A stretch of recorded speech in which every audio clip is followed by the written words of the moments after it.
welcome to another episode of What's Going On with Shaun, a variety podcast grounded in marketing, but with an appetite for quality conversations about things that make life worth living.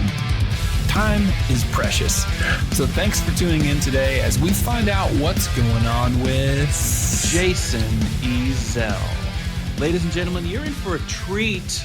30-year veteran, friend of mine, 30-year veteran from the automotive industry, joining What's Going On with Shaun today. And I can't be more happy about it.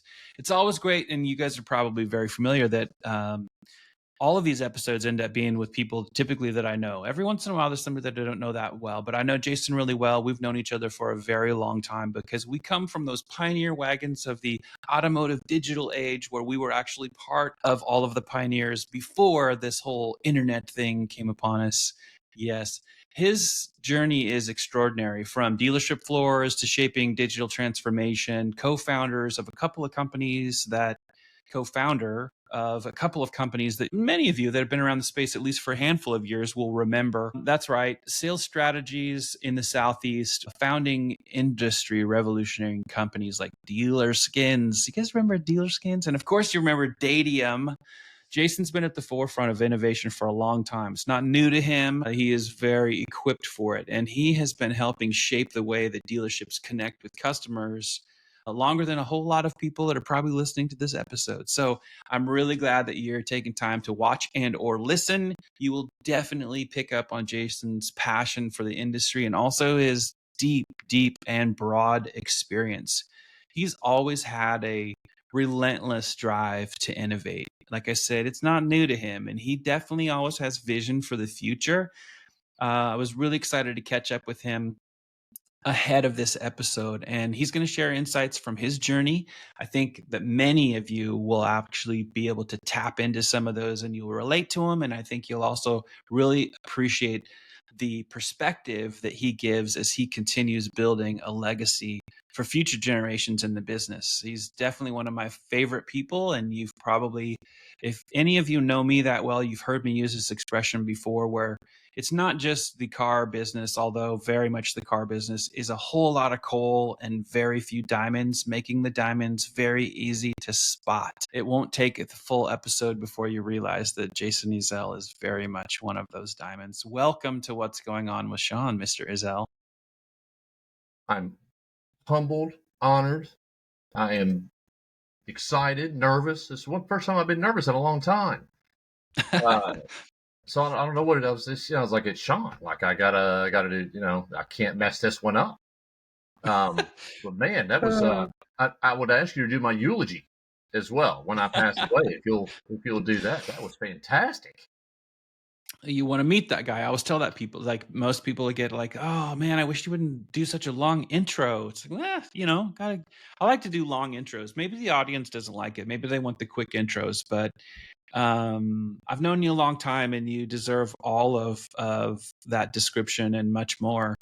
And you don't need to be, it's just me. No one has to be nervous with me. It's just a couple of old dudes talking about their lives in the car business and all kinds of other things. So it is. And it still feels like that, so that's, we had a good time the other night, just chit chatting about, when we first knew each other, our kids had been born and now they're graduate, so that's how long it's been. So we've had a lot to talk about over the years for sure. But yeah, really appreciate this. I love the podcast, love what you've done for this industry. And I mean, to me, this is an honor on my side. So I appreciate the time, Shaun, for sure. Well, thanks. I appreciate that. Listen, I want to start first by just letting you kind of dig in a little bit on going back in the career. And I don't know if I actually would remember the answer to any of these questions, even though we've known each other a long time. But what first drew you to the automotive industry? And I'm curious about that early experience at the Toyota store. So that's a good question, because I hate to say it was money, Shaun, but it was relative at the time. Because I just graduated college, University of Tennessee, go Vols, almost made it. Get home, back to Nashville, doing the interview thing, and my degree was in retail management. So I applied for a job at a local department store in the men's shoe department. because in college I had worked at a shoe store. Among, in college, you got to do what you got to do in college, right? So selling women's shoes was one of the highlights of my early career, but, learned a lot about shoes and feet. Don't need to go there. I applied this gig for, manager of the men's shoe department. And they said, we want to offer you, $37,500, and you'll get. And I don't know if I stood up in the middle of him saying that or if I waited till he finished, but it was a short conversation. I was like, I've got 6 years of college, man. I was on the extended learning program. I was like, hey, man, I didn't go to college for 6 years for 37 smacks. I can go mow yards. So I was a little frustrated. And before that, to get my blood flowing, get me in the pit, I had went to the Toyota store and browsed a lot, thinking, graduated college, going to be a manager at a department store. Let me go ahead and start looking at cars, right? Before I even had the interview. Yeah. So I was crushed because I kind of picked out a car. So I thought, you know what? I'm going back to that dealership and ask if they needed salespeople. So that day I went straight back, walked in, didn't have an interview, didn't have a resume, walked in and said, I want to sell cars. I guess it goes back. The first word out of my mouth as a baby was car. I was a car nut from day one. So I said, I don't have a lot of passion for shoes, but I got passion for cars. I could name every make, model, and horsepower when I was 3, 4, 5 years old. So I said, why not do what you love? It's a novel idea. And they hired me on the spot. And I said, look, what makes you think, you can sell cars, right? This was early. This was 92 or 93. They was early. I said, I'll tell you, I'll be your top salesperson in 6 months. I said, if not, then I don't need to be here. I was top salesperson in 3 months. In 8 months, I was a floor manager. At the car business, when you start making too much commission, they promote you to manager so they can make you work 80 hours a week and not pay commission. So you know how that goes. So yeah, I was the youngest sales manager in the Cincinnati region, which was 8 states for Toyota. And not that that's a great thing, but I just had a passion. I just loved it. I loved that business. And I'll tell you why, Shaun. I went into it thinking I'm going to do everything the opposite of what people hate about buying cars. I'm not going to be that guy, right? I'm going to do everything opposite. So I went through the training, all the schedule, how to get them in the booth, move your chair around to block them so they can't leave when you do, I was like, I just took a real approach to it. Just be a real person, be funny, be educational. My job was to educate them on those vehicles. And if they loved it, they would buy it.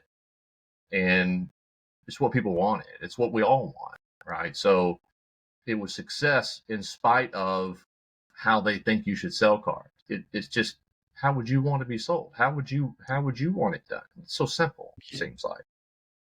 That's what started that off is I wasn't about to make 37 and I wanted to be able to, if nothing else, I got to drive around cool cars all day. Yeah. So that's did they make you sell them a pin as part of your interview process? So the pin? Did it make you? The only time that I had this happen to me was at a car dealership job that I didn't get hired for, actually, where I went in, like a lot of people talk about that ad that they see, make $100,000 a year, have a car to drive. And I don't remember where I was working at the time, but I was very young and I was like, that sounds amazing. Right. And it was just all about that. Can't be real.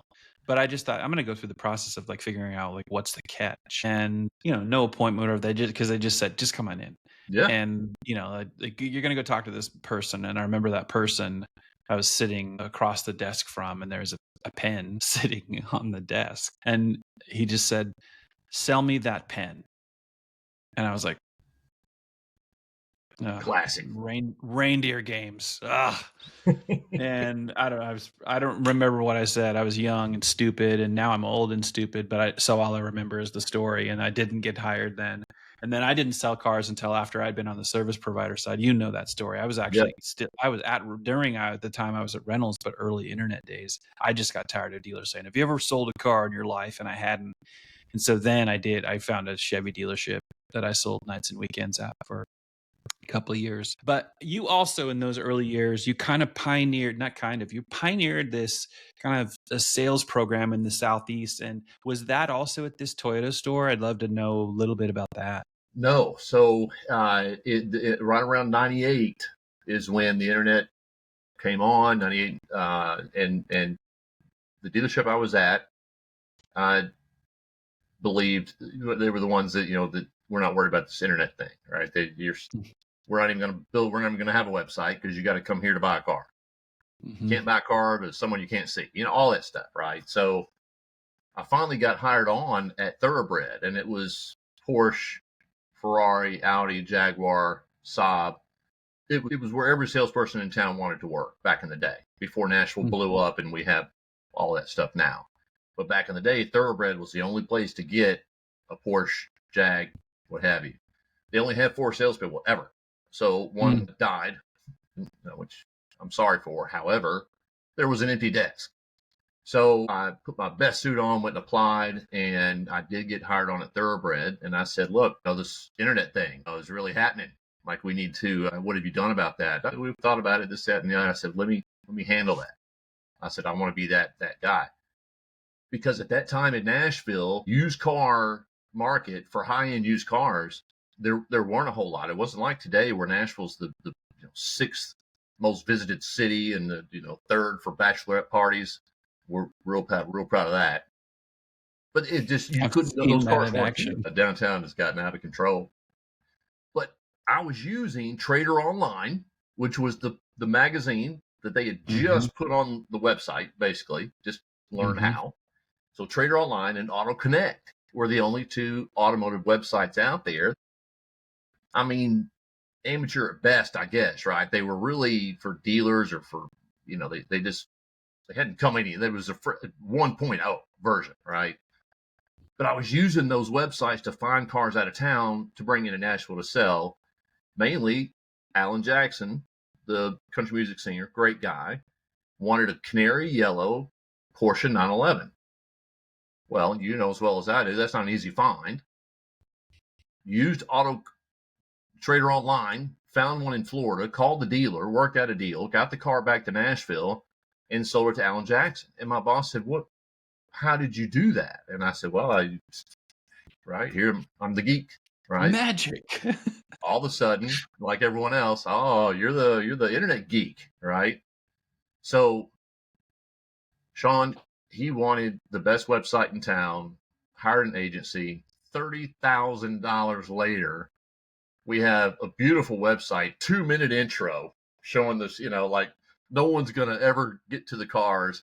I was like, oh my God, this is so, hence the website, part of it. But that website, when it took off and people could log on and actually look at Porsches and Jaguars and Ferraris on their screen. Now, obviously, a lot of our leads were unqualified buyers, but we finally had a place online that you could go look and at least make an appointment to buy a car. So that took off rather rapidly, and I'm glad we were the ones to do that because we had the nicest cars in town. It should have been, we should have set the bar. So that was the fun part. I remember that era. It did feel like this is because these things have never been done before. The capabilities never existed prior to this and being in the moment. And when I look back on it now, it's one of the reasons why I love you and all of us that were even in the beginning, we didn't even know each other, right? You're like, I'm in Seattle, Washington, right? In downtown, working on this Microsoft CarPoint team that's housed in a Reynolds and Reynolds office, the early days of lead providers, early days of websites. You're in retail in Nashville doing your thing. And then, of course, there's all of these intersections of people like us, sometimes many years later. But when I reflect on all this now and I hear you share that story, man, it just brings all of it back so quickly. And then I remember there's still so much tied to that of something that didn't exist prior and then all of a sudden does exist, that there are challenges that still exist from that. What isn't new technology anymore, new capabilities anymore, there are still challenges tied to it, most of them process related, all of these decades later. It's so interesting. And we'll get to it. I've got some things I definitely can't wait to talk some Yeah. DealerSkins and Yeah. Datium stuff. But like you mentioned, you go out and back then dealers could spend a whole lot more money on the splash page, like and so I won't get too much into, let's talk about BZ results. We'll talk about that later in terms of flash websites and all this other stuff, or a combination of all these things. But for all you kids out there, meaning you've only been in this thing for 10 years, I'm like, okay, hold our beer. Okay. But on the Hold other my flip flip side of phone, that, buddy. right. Hold my I, razor. I got this. yeah, even hold my Nokia, like hold my brick. Gosh, I love this because there's so much, I think, that a blend of all the new ideas that new people always bring in. We were once, part of that crop of people. And I tell people all the time, I feel like all my superpowers in automotive, from a marketing, sales, biz dev, all the things that I've had success with, they didn't all come from me. I mean, I have to be wired. You have to be wired in a certain way that when you learn from people, you have people mentoring you, you find the place where all the greatest insights and places where you can level up your own education, you find those. And then you find out if your own capabilities and talents can do something with it. That's very much my story. I think probably you'd say the same thing. And I think there's so much more of that. I think you're living for this too. And we'll maybe get some thoughts on this later in this conversation from you, is to see all of those things from the past that are still relevant and see how they can transform people that are in it today that are newer and they have other ideas and they're taking technologies that didn't exist last year, let alone 10 years ago, and see where all these things go with AI. I'm fascinated by all of it, but it also excites me. It makes me, I've said this before. Like, I used to feel like Luke, but I'm not Luke anymore. I'm Yoda. I'm one of the Yodas. Like, and I want to make sure that I'm helping the younger Jedis really know how to wield those lightsabers. So let me take you to some, call them maybe milestone type questions. I've never asked you about this, but you were part of these first sales team, maybe the first, at AutoTrader, like during its infancy. And a lot of people who are in the industry right now and they think AutoTrader and they're like, oh, Cox, right? Like Cox Automotive. And like they're a conglomerate of all these, really big brands, Yeah. very successful big brands. But talk to me, share about that perspective of autotrader.com when they went from, these are literally just like old school newspaper books that you buy at 7-Eleven and flip through all the pages to find a car, and you're literally calling somebody, probably not on a cell phone, to say, hey, do you still have it, from a private seller. And then, of course, the digital rise of AutoTrader became something completely different, transformative, really. What was that like? It was much like probably the first astronauts, where they come and say, you saw that big metal thing outside, we're going to strap you in it and it's going to blast off about 4,000 miles an hour and it's going to be fun. Don't worry about it. It's going to be a little scary the first time, but it was like you're hopping on this roller coaster that you're not sure where it's going, but it's going to be, it was the gold rush. We were the first one. And yeah, I was in the first class of salespeople that they hired to go out and give away free listings. We didn't even have a product to sell. All our job was to do, which was brilliant at the time, is to get dealers to sign up and get that inventory on the website. Because the website is nothing until you have a bunch of inventory on it. Mm. So free listings was the first thing. That's all we sold. It was pretty easy to sell, right? So they were paying us, great money to go out and give stuff away. But the strategy was, get those 200 cars on the site, give me another 200 cars, and then when they reach, a million cars, all of a sudden the people will come. But I'll tell you some funny things. That was 2 weeks in Atlanta that I won't ever forget. Well, I might have forgotten some of it, but it was like they took these kids. This was the year 2000. So this was 99. This was early. I was much younger. And they took these kids. None of us had software sales experience. There wasn't software. We had come from all over. But I had used Trader Online. And so Molly Reynolds, who's now with Ford Direct, she hired me. She said, you had used the product as a dealer, so So I was one of the only dealer people that they hired. And I said, oh, this is a mistake, which we found out soon into training. But in that first class, Cassie Bramer was in that first class. One of the smartest women you'll ever meet in this industry, has had a stellar Car Wars. Yeah. Ran Van Tile. She, if you've ever met a success, it's her. She's a rock star. Yeah. Tim O'Rourke, who's with Data One now, was in that class. Brett Uber was in that class. He's now a very successful dealer in Mississippi. He's got 5 dealerships in Mississippi. It was like, looking back, it was like, man, I was playing basketball with Jordan and freaking Pippen and Rod. Like, it was, those people, most of that class has gone on and done some amazing things. Was Trey Troxel, George Barrage, were those guys in that group? Yeah, Trey Troxel. Yeah. And I know I'm missing some, which I feel bad about, but most of those people stayed. And I tell you, there's still some who are there with Cox after all this time. But they made it was so fun and so hype.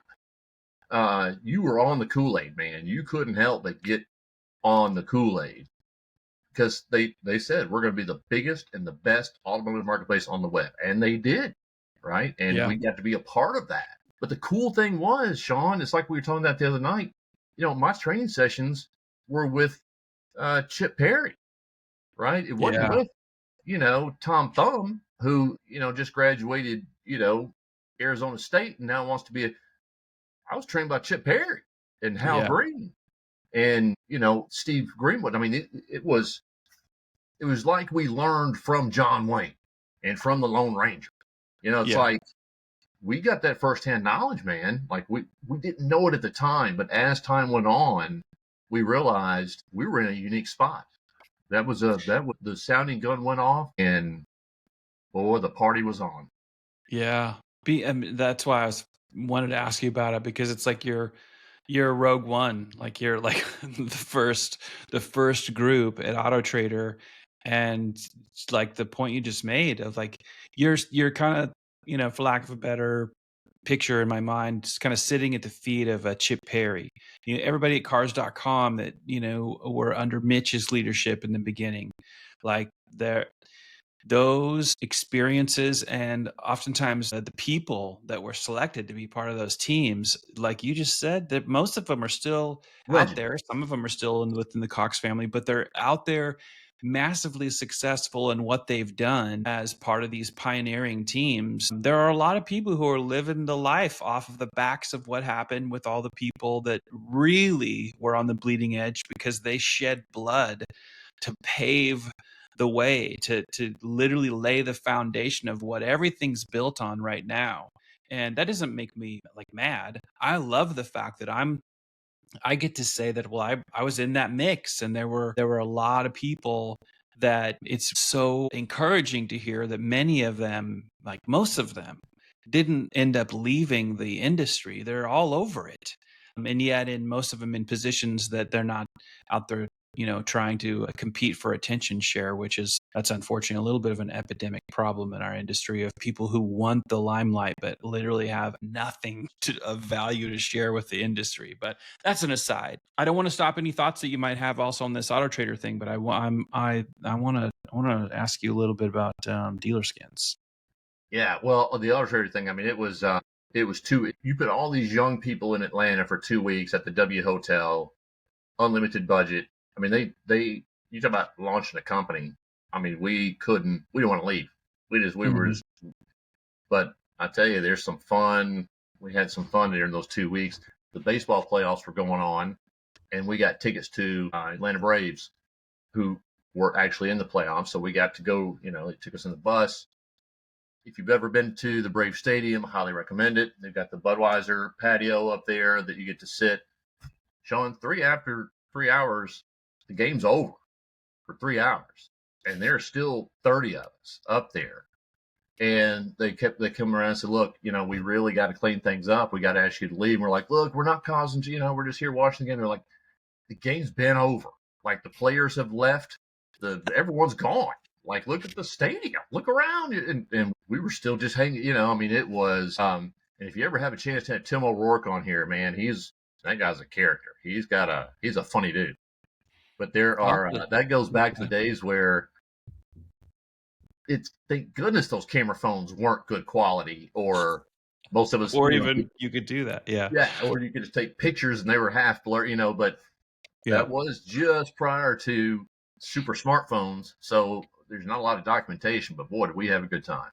Oh yeah, the light and the loafers, weak ass, generations we have now in all industries. They literally would go home and they would cry. They'd all be in therapy. Like, oh yeah, it was hazing. I mean, you had to. They were prepping you for the next 20 years of my life. Little did I know.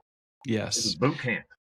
Yeah. I won't name names on your episode, but we all know them. And if I did name them, you'd be like, oh, I know them all. Because there were some people who, they were professional at going hard. Hard. I wish maybe some episode I will do that where I'll say this person, and I love them, but this person was the person that forever changed my interest in ever really going hard at NADA or any company meetings, like any offsites, because maybe if we got waivers that people could sign and say, yes, you can discuss. Maybe if we could at least legalize it, because there's some great stories, Shaun.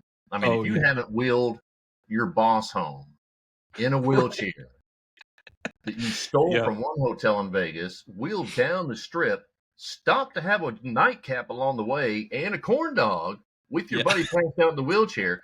If you haven't done that, you haven't earned your right. Yep. A short story, even though this episode will come out after NADA 2025, which is in New Orleans this year. But a New Orleans native story, I can tell you, I had just taken a job at a new company and it was celebrate time. And one of the nights we went out celebrating, I met some of this company's clients who knew who I was, and they were really excited. Like, oh, we love it that you took this job. It's all awesome. And so it was a very celebratory party time. And a couple of the guys from this dealer group, they really wanted to let's keep we're just hammering down the Jack and Cokes, and in between that just some straight shots of bourbon whiskey. And very, very quickly it was man, I'm I haven't eaten anything, and they're like, we haven't either. Let's go out to one of those Lucky Dog carts. And all I will say is when people are sharing stories, sometimes I just ask the youngsters the question, have you ever gone so hard that you forgot that you hadn't eaten enough, and then you decided to go and eat a Lucky Dog? And have you ever thrown up hot dogs so violently that it felt like you had an ab workout of a lifetime? And if you haven't, then let's just move on to next topic, because I have, and it was not fun, and it's burned into my memory of something that I will never forget. So that's so funny, because I don't remember that story, but when you started on this story, my deadfall was a shrimp poor boy from a street side vendor. Now, what was I thinking? How drunk was I? I'm sorry, how not thinking was I to get shrimp from a cart on the side of the road in New Orleans at 2 a.m.? That's what you do. And that shrimp, let me tell you, bad shrimp, bad night. Yeah. That was bad night. Those Lucky Dogs, they are not your normal size hot dog. Let's keep it clean, kids. But I can handle a normal, even a regular bun length hot dog. Bring it on all day long. I'm here for it. Yep. Lucky Dog, right? Kind of like Costco size monster dog. Yeah, feeds the whole family. I wasn't thinking that night I better chew really, really well, or because if this decides to. And I didn't, and I paid for it. And for days, I was like, man, I'm going to be ripped. My abs were killing me. There's thousands of, it's just so funny. But And another thing you said early on, the internet back then, our worlds were rather secluded, right? There was a radius, for our jobs, Mhm. our friends, unless you just traveled a lot anyway.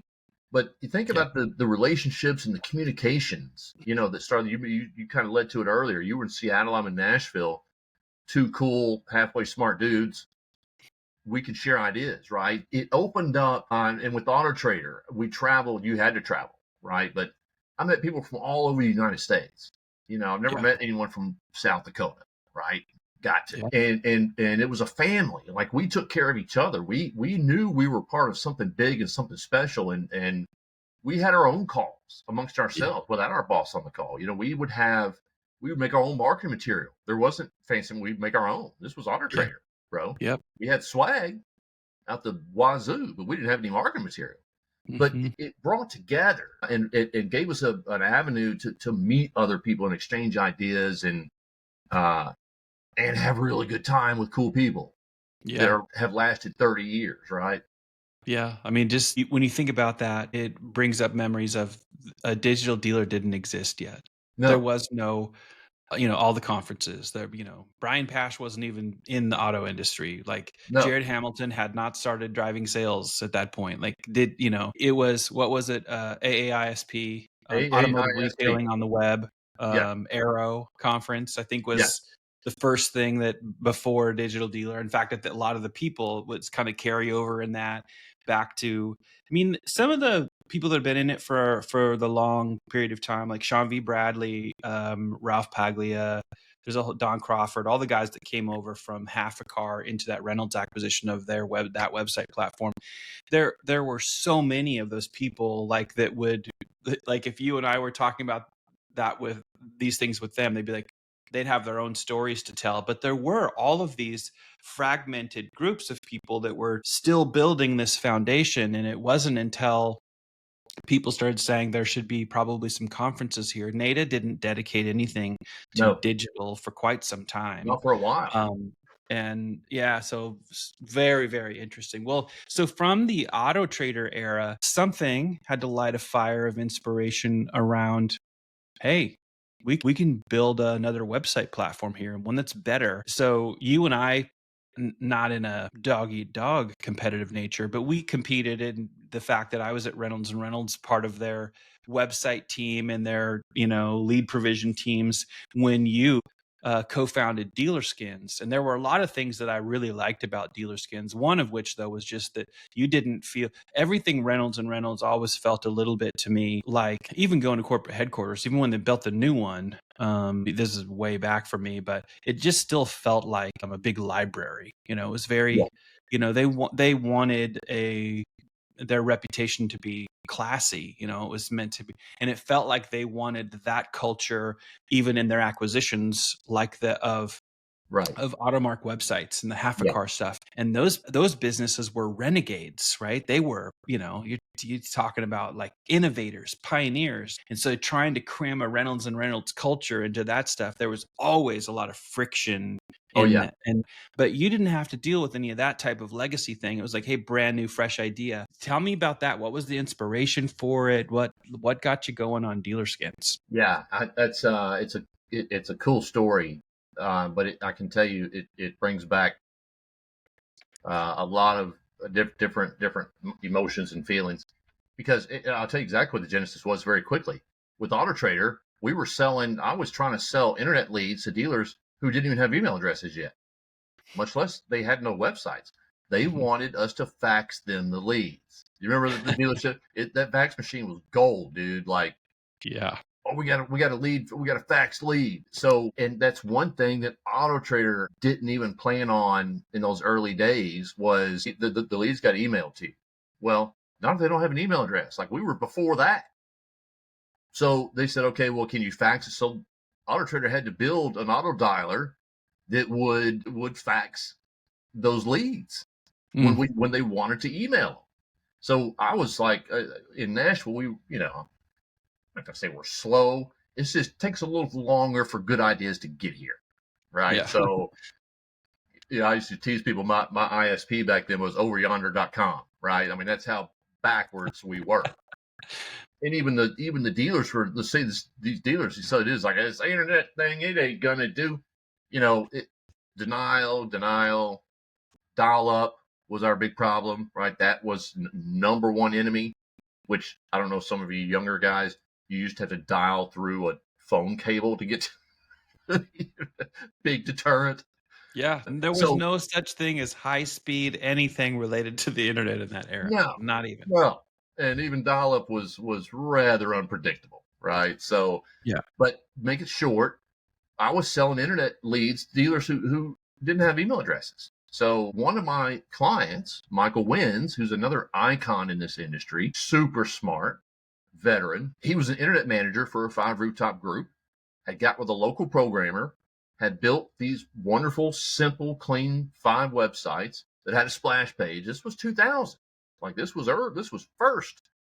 And he had what I had one of the first websites in Nashville, but it was just me. He had an internet department. Mike did. He had 2 guys working for him. They were taking their own pictures. Like Mike had this figured out early on and had not come from the car. He got in the car business so that he could tell that dealer, I'm going to be your internet manager. They gave him the broom closet in the back, right? Just like most internet managers back in the day. Yep. And when I sold him the AutoTrader advertising, I said, Mike, these websites are really good. Like I go to dealers all day. Most of them didn't even have a website. If they did, it was a Cobalt site. Like, that's all you could have had, unless a local programmer built it. There were good websites, but cookie cutter. So I told Mike, I was like, we could sell these, man. This is when I go on my travels to dealers, I'll hand them your card if they want a website, and then you get your programmer to hack it out, and we'll, split the money. I mean, it was going to be a side hustle, selling websites. Wow. We thought maybe $500 a month, $300. It was cheap. So we did that, referred a few, then all of a sudden, every time I went to a dealership, they were like, well, how do we get a website? Here you go. And Greg was popping these websites out from his mom's basement, just, and he's like, hey, man, we should. So as we went on, we all got together, and after a few beers, don't ever invite beers to a big decision conversation. Leave them out, because we all decided we would quit our jobs making great money, and we were going to start a website company. And we were literally going to drive around Knoxville, Memphis, Jackson, just stay in Tennessee, plenty of dealers, rack up 20, 30 dealers, websites, and we'd all make decent money. But I tell you, Shaun, and you'll know this, and this goes back to those days, and I think what we're missing now is that was a startup. Like, we didn't raise money. We had no money. We had an idea. We had a few dealers paying us. We all gave ourselves these nice salaries and blah, blah, blah. No. We would wait for checks to come in the mailbox, and we would run out every day and get those checks. And we would sit down and say, look, my electric bill is, I got a week that they're going to turn me off. I need $267. Mike was like, well, my water's, dude, we lived, you talk about hand to mouth. We lived mouth to floor. We were eating crumbs. So 1 week I'd stay at Mike's house because my electricity was off. 1 week he'd stay at my house. He had no food. Dude, we roughed it. I mean, it was a struggle, but we knew we had a focus. We knew we had a unique product. They were Flash. We were using Flash in the days of dial-up. That was a no-no, but dealers freaking loved it. They got to see their name come in. Right. Back in the day, that was the greatest thing in the world. Yeah. So we used the websites. We made them entertaining. We made them animated so that it would engage the customer, right? And it worked well enough where we kept selling, and had our little office finally, and started being able to pay the bills. But I tell you, we squatted in many a company's office for a year. I said, can we just borrow that back corner? I can't pay you anything, but like that last cubicle where there's 4 of us, there's four seats in that cubicle. Can we just use it? And we'll buy you lunch once a week. Like we struggled, brother. It was a struggle. How long do you think you were on the struggle bus in the early days before you got to Oh my goodness. Look at that. Now we've got, we got 200 dealers all of a sudden. And like now we can pay and we can like, how long were you in that era? About 2 years. 2 years. Okay. 2 years grinding. And the purpose was, and back then, Shaun, people were throwing millions, pet.com, the website, not, Yeah. now it's gone. Yeah. $100 million, 200 million. People were just throwing money in websites, but the equity exchange, it was the boom. Yeah. So we said the goal was retail yourself into at least proof of concept. Yeah. Sell some dealers, show that you're, get them on. And when you go to raise money, your first round, they're not going to beat you up so bad by saying, have you sold this yet? Because if you say you haven't, equity goes up. So we wanted a proven product that was in the market being sold, and we go to an investor and just say, so at that point, to answer your question, was probably about 200 dealers. And then 9/11 happened. Mm. And that's when we tried to start raising money, and nobody was giving money. No one knew what was going to happen. Yeah. Economy, war, whatever. So it took us a year and literally 99 presentations, and we secured a $500,000 line of credit, and we built that company on $500,000. Wow. That's amazing. I mean, that's amazing. It was just, I'm a God-loving man. There was a lot of providential input there. Mike was a very, very Christian person. Besides that, we had that to help us get through it. And there were just some providential things. When we signed Anderson Honda, at that time, they were the largest Honda dealership in the United States in California. They saw one of our websites. We're a little company in Nashville. He's like, well, how can I trust that you guys are going to? I said, look, Big Dog. I remember he gave himself a nickname, Big Dog Anderson. Mm-hmm. Anyone who gives themselves a nickname, you got to kind of, okay. So Big Dog Anderson calls. Everybody knew Big Dog because he spoke at all the conferences. He had the biggest Honda store in the world before Norm Reeves. Yeah. So we had his website, and we said, look, I won't even charge you. Yes, just if you don't trust us, great. Don't pay me until you trust us. Because I knew once we had that website, that was recognition. So once we had Anderson Honda, we made the map. We put out an ad in every magazine with Anderson Honda's homepage and just drove the competitors nuts. Leighton Judd called and threatened me personally. I had people out. I mean, it was just, dude, it was like that. It was like, we're going to kill you if you take our client. It was Wild West.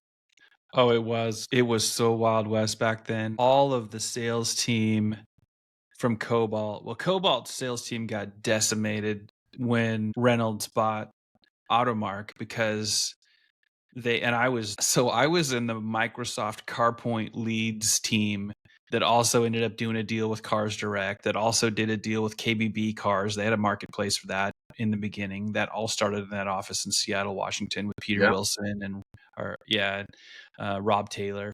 But the website side of it, I wasn't in initially, although I got into it rather quickly. It was like that. Dave Murad.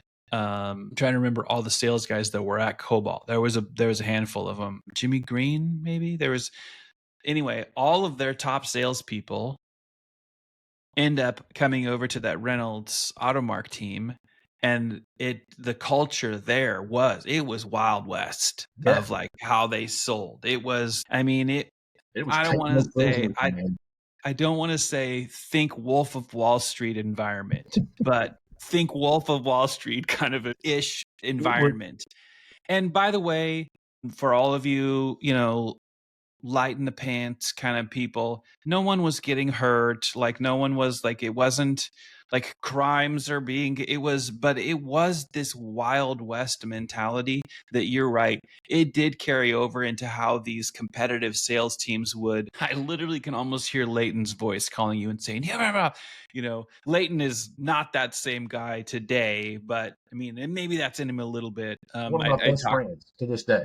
Yeah, I chat with him, pretty regularly as well. And love to tell these old war stories as well. Oh, he'll brag I about don't I don't think we have literally what everyone is living in today without all of those things happening. And it is so, maybe some people, I'd have never heard anybody say they don't like the Pioneer references or the comparison. And so don't ever say you don't like it, because it's really relative. I mean, if you watch, the Wild West, whatever your favorite Wild West stories, like I loved the TV series Hell on Wheels, where they kind of just the story of building the Transcontinental Railroad, and everything that was going on then was very interesting culturally, from so many different angles. But there were people that were trying to accomplish these things as pioneers that literally just got bit by a rattlesnake and died because they didn't know what they were venturing into, or they got an exactly. illness that there was no cure for, but they still were trying. They were still part of something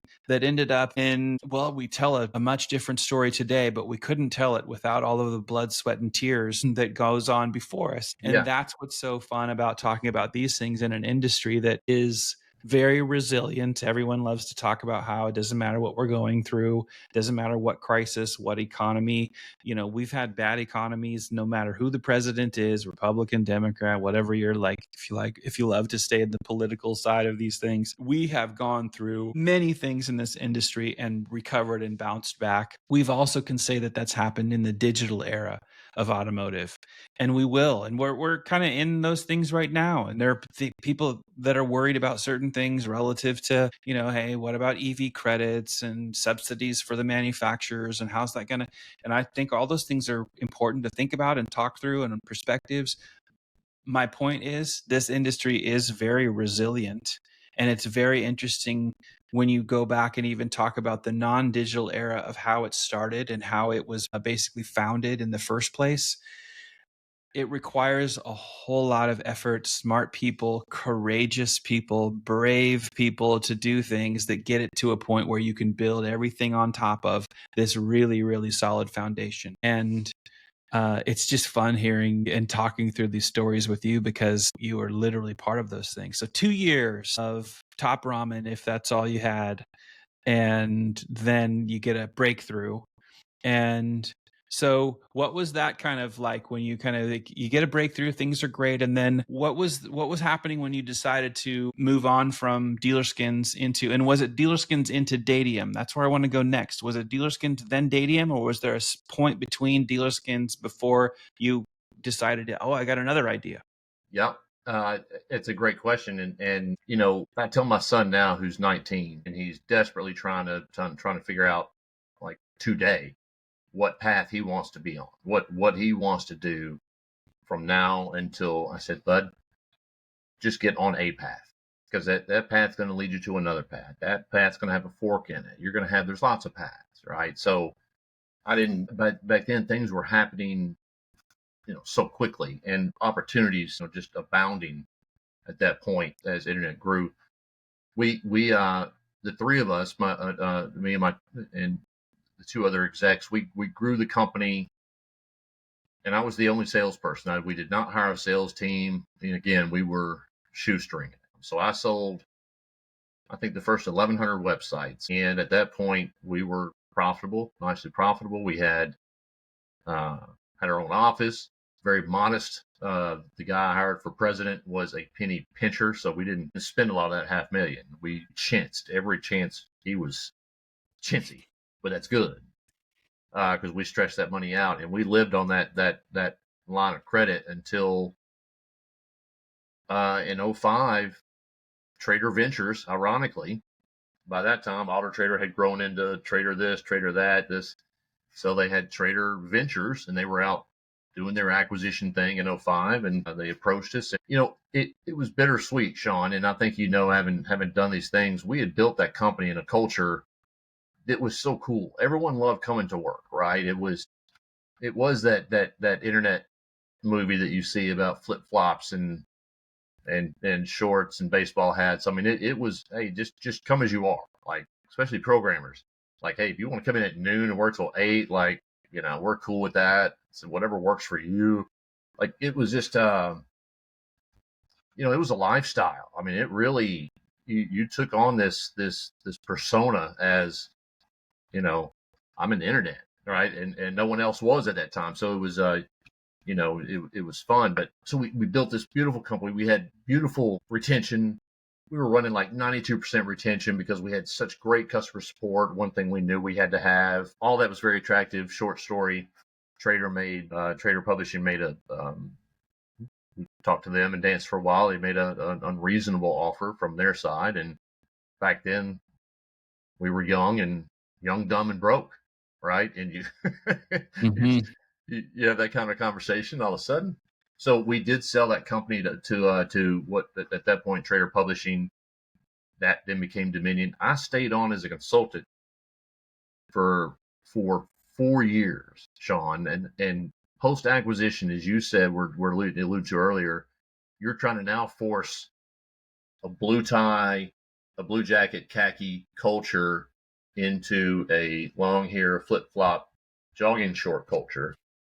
It was two ends of the spectrum that just didn't. So I wanted to maintain the culture of that company and the integrity of the product to our dealers. I was very proud of retention. So I desperately tried to hold on to that culture, our employees, and our dealers as long as I could before the product just got watered down enough and to where it just was not the same product, and then obviously not the same people, that we had started. And it was a hard realization. It was very, very hard to let go of that and to see your baby grow up and I'm not saying go down the wrong path, but change a lot after they got on that big path, right? So It was heartbreaking, really. That company we could have kept it for a long time. It really could have been something even bigger, but we were kind of at a critical mass point. We could keep growing and keep throwing more money in it, or we could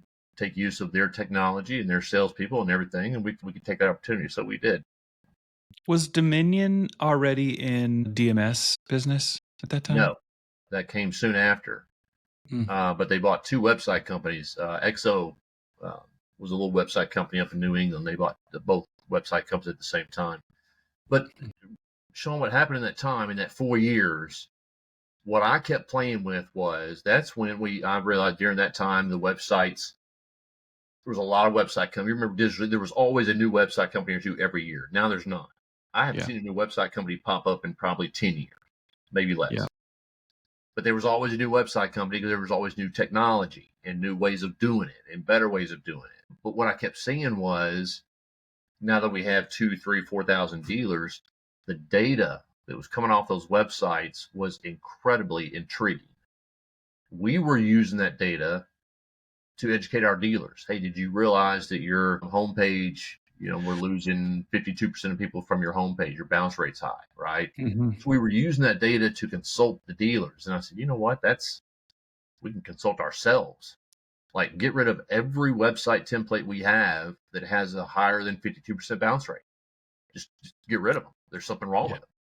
So we use the data to educate ourselves, to make better websites. We were all bent on conversion. What are the hurdles to conversion from the website? Is it time on? Is it number of clicks? What is it? Above the fold, below the fold, all those things. All those things that are now, the websites you see today are all derivatives of those A/B tests, those trial and error, right? It was, you don't put the inventory links below the scroll. No one's going to, 17% of people scroll down. That's not very many. Put your inventory above. So all those rules, but I started seeing the data. The data, however, was self-fulfilling because it was our ecosystem, right? So if we had a bulk of Ford dealers, it was going to be the data was always going to be weighted to Ford unless we normalized it and did all this. So I thought, well, if we could harness data from multiple website platforms and then normalize it to one measuring scale, because back in the day, everyone was arguing about conversion. What do you consider conversion, right? Well, we consider it a form lead. Well, we consider it a phone call. Well, how do you? So there was all this argument about our websites convert at 4 times the national average. No, it doesn't. It's never going to. Conversion on any website is always going to be about 2 or 3%. You can't double or triple that. It's just nature, right? So we kept trying to push that. Oh, we've got a 10% conversion rate. No, you're counting people who click the maps page, right? Right. Companies would count that as a lead. And we're like, no. We're talking form submissions, apples to apples. So I wanted to put out a measuring stick that everyone used the same measuring stick. No more bullshit. Stop lying to these dealers. Stop overselling your worth. They need you just tell them the truth, right? That's all what dealers want to know. Yeah. And as long as we all know it, then we all can work on it, right? So I just got frustrated with dealers just being beat over the head with report after report after report that all said something different, right? They were all self-fulfilling to the source of the report. So Datium was agnostic. We didn't care whose data, we didn't care who you were, who your company was, friend, no friend. Dealers needed to know, apples to apples, which websites do convert the best. Why do they convert the best? Which traffic converts the best? Is it Cars or AutoTrader? Which ad did I run? Was it a lease ad or a dollar figure? That data is so valuable. Even to this day, data is just being abused and used and as a weapon as opposed to a tool. And I'll give you an interesting metaphor of what taught me this. Are you familiar with the Nobel Peace Prize? Are you familiar with Dr. Nobel? Well, not at a deep level. I'm familiar with the prize, but yeah. For the audience, tell us. Yeah. Dr. Nobel invented dynamite so that we could build railroads to get goods and get people, connect people, and get goods back and forth. That was a breakthrough in the industrial revolution to get goods and people from place to place, hence expanding our culture, expanding our civilizations. Railroads were a big part of it. Mm-hmm. When that was announced, it came out in the paper in London. Dr. Nobel invents the world's greatest killing machine. They saw dynamite as, we're going to win the war. We can now blow up anybody, anything we want. With this wonderful invention of dynamite, we can blow stuff up. And Dr. Nobel said, no. This is for industrial. This is to get people from place to place. This is not a weapon. And he was disgusted at the fact of his legacy was going to be that he invented a killing machine that would blow people to smithereens. He didn't want that. All the money he made from the sale of the patent for that is today still funding the Nobel Peace Prize. He said, I will be known for peace. Every bit of money I make on this dynamite, don't want it. I want to give it to a scientist who is known that year for making something for peace. I'm going to promote peace, and I'm going to use every penny I made off of dynamite to do that. And I got to think, you know what? There's a lesson there, right? Dynamite can be used for good and bad. And back then, data was being used to talk dealers into doing things that they just shouldn't be doing. Cars they shouldn't be buying, ads they shouldn't be running. So Datium was meant to be kind of the metric system for the industry, so that we could have one central set of rules, and the dealers would have the right data. I love that the DealerSkins journey, including the struggle bus years, led to the awareness of how important data would become even in those days. You and I both know, because we've lived through it. In the beginning, nobody talked about any of it, although it was all over the place. And we knew how difficult it was. Like you talked about even the AutoTrader era of your career. It wasn't easy to just wire up an inventory feed back in those days. I mean, there was all most of that data actually was, none of it was real time, or, hey, we'll update multiple times a day for you. Most of it was being passed back and forth through FTP, right? The access to dial into DMS systems to get maybe a part of it and then pair it with images. And like, there was so much, like, today, anyone that's gotten into the industry, really even probably in the last 15 years, probably has no clue about what was required back then to do that with data. So the fact that the DealerSkins journey parlays so perfectly into the next idea of being an agnostic data-based company to help everyone, I love that. I did want to ask you regarding DealerSkins. I think there were a couple of things that I have always given you credit for. BZ Results came on the scene heavy and hard, right?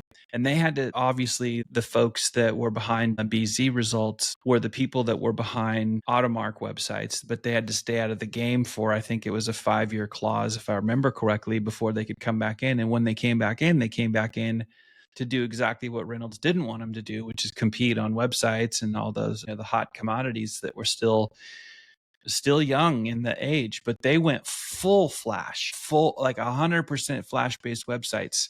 But I never believed that they took that idea from their own think tank, that they were inspired by what was going on, largely, I think, by DealerSkins. And they also took something that I think originated with you, which I think you guys used to call Redline, which was, in my memory, it was the first virtual inventory model out there. So a dealer that would say, we're rural, so we don't have the type of inventory on the ground that our counterpart in the metro has, but we could still sell these people cars. Even back then, people would say, hey, even if you wanted to order one, the factory doesn't always like that as much as they used to back when I remember when my dad special ordered a 1978 Bronco, the first time that it came back after a big, I guess they reworked it, remodeled that thing. But that era of, hey, we don't have the same amount of inventory. Well, you guys, I think, were the pioneers of the idea of, virtual inventory could work really well, especially because the dealers at that point had already been addicted to lead generation. We need leads, we need leads, we need leads. Yeah. Okay, well, that was a brilliant idea to both say to a consumer, hey, yeah, we sell all these vehicles and here's a way to have that. Does this lead you to any thoughts around, and was I right? Do you think that, and this isn't to BZ, whatever, but were you guys really the inspiration? Do you think you guys were the ones that kind of gave BZ the idea, let's go full hardcore on flash builds? And they also did a lot with virtual inventory modeling on their websites, and they became the hot ticket, growing faster than wildfire for quite a period there. Yeah, I tell you, that's and you're right. That's when we get to see the whole thing, the whole evolution of it. Reynolds and Automark website company is who, when we saw those websites, that's what we wanted to do, right? So we were inspired by Automark because they were different than Cobalt. They were colorful and they had some motion and they were laid out better. So we not to say we copied, but we were inspired by it. We wanted to compete with Automark and not Cobalt, right? I see BZ was the same way. They wanted to compete with us and not the Cobalt of the world. They wanted a better looking website, a flashier website. I think the big difference was our sites were meant to capture the attention of the consumer. Their sites were meant to capture the attention of the dealer, right? And that was always the argument back then, is who are you selling? Like, what are you selling, the dealer, or does your website really sell the consumer on the car, right? Mm-hmm. So I always made that argument, often to no avail, that you're building a shiny object, because you dealers like that, right? But it's got to function. It still has to drive and turn and stop, and just like any other car. So I kind of feel like it was, and they grew so fast, right? Because dealers love those websites. Now, did consumers love them? It's the same argument, right? How easy is it to find a car? How easy is it? So I think I'm flattered if we did inspire them, because everyone was pushing the envelope at that point, right? We were inspired by Automark. They were probably inspired by us. Everybody could do it a little bit better. They had more money, so inevitably someone was gonna take that idea and go with it. So we had a lot of interesting run-ins with those guys too. It was going back to your point, NEDAs, like you could hear the different teams were doing their cheerleading chants before NEDA, right? Like we were out to get each other. It was like a rugby game, where we would chant against each other. It was like fight each other after the show.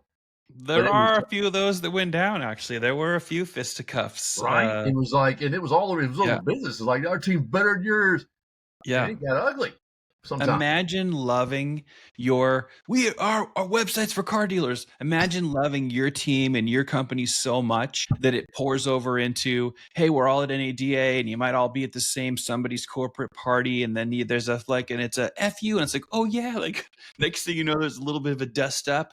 Oh yeah. There were absolutely stories like that for sure.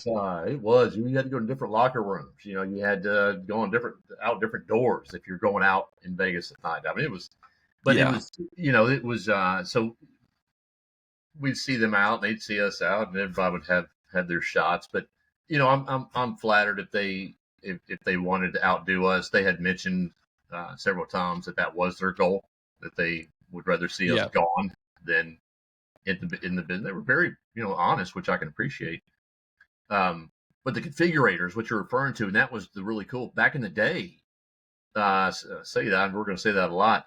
If a dealer didn't have a new car in stock, you could build one, right? You could go into the configurator and choose the make and model and color. It would change the color of the picture. You could add the options. It would put people love configurators because inventories were low. They wanted to spec theirs out, to your point, thinking they could actually order that car, Mm-hmm. And you had to be careful with configurators because we had to have the logic built in where if it has sports package, then you can't add the 18-inch rims in the roof rack because that's in the sports package, right? So configurators were, you could build a car that you would never see, right? They were misleading. Yep. Honda, because of Big Dog Honda, Anderson Honda, he wanted a Honda configurator. Hondas come to the United States basically stripped of options. Most of their options are port installed. So even on the build data that we were getting, we didn't know that car had a sunroof or a spoiler or the 18-inch rims because they were port installed.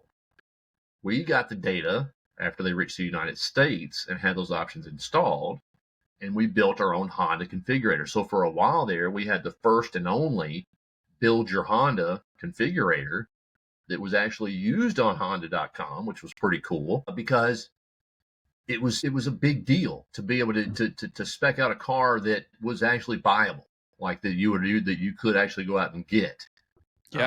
Versus a configurator leading you to a dealer and the dealer saying you're never going to have a 4Runner with 2 roof racks. Like they don't build them so we thought we had really put a lot of time and effort into the logic of those configurators, which I think there again at that time kind of set the bar on that particular tool. Absolutely, because there was the accommodation for Honda, and there was also Toyota, right? SET with Southeast Toyota. Right. I remember being in Seattle, young in this game, and people trying to explain to me the different configuration capabilities if it was a Southeast Toyota unit. And I was like, at that time, I didn't know who Jim Moran was. I had no idea, like, what's that? But I got part of my Reynolds career, actually, Southeast Toyota for a decent period of time was actually my client. So I ended up spending a lot of time in Deerfield Beach. And it was fascinating. In fact, I've been in those facilities of where the actual cars come in, and all of a sudden you're like, well, what else could they do? Well, I remember stories like you can't get leather in an LE Camry, right? Like, if it's SET, you can. And I literally remember being in the factory watching them doing the pulls of cloth interior and putting in the leather interior. Like, there is no brand new Toyota vehicle that you can buy that comes with BBS rims. I'm like, yes, there is. If you got it from an SET store or through SET's distribution. Just really, really fascinating part of the industry that a lot of people, newer people to it now, don't really know that if that's not part of your wheelhouse and what you do in the car business. But back then, when we talk about all these things that had to be done for the very first time, there was a lot of that. And the vehicle configurators in the very beginning, they didn't factor for that. And so you could get yourself in a predicament of like, wait, think about even the configuration of what still to this day is talked about quite a bit is like, how do you account for all the variation of Ford F-150, Chevy Tahoe, GMC Yukons? Like, it's just all of these. It takes me way back. I wanted to also mention, though, that I love the Datium period and that you guys took that piece into the industry. I probably miss having, and there are probably today people that would think, well, we're the modern day Datium. Maybe some people think that. I love what Todd Smith is doing with his new company Core AI. I think he's onto something really, really big there.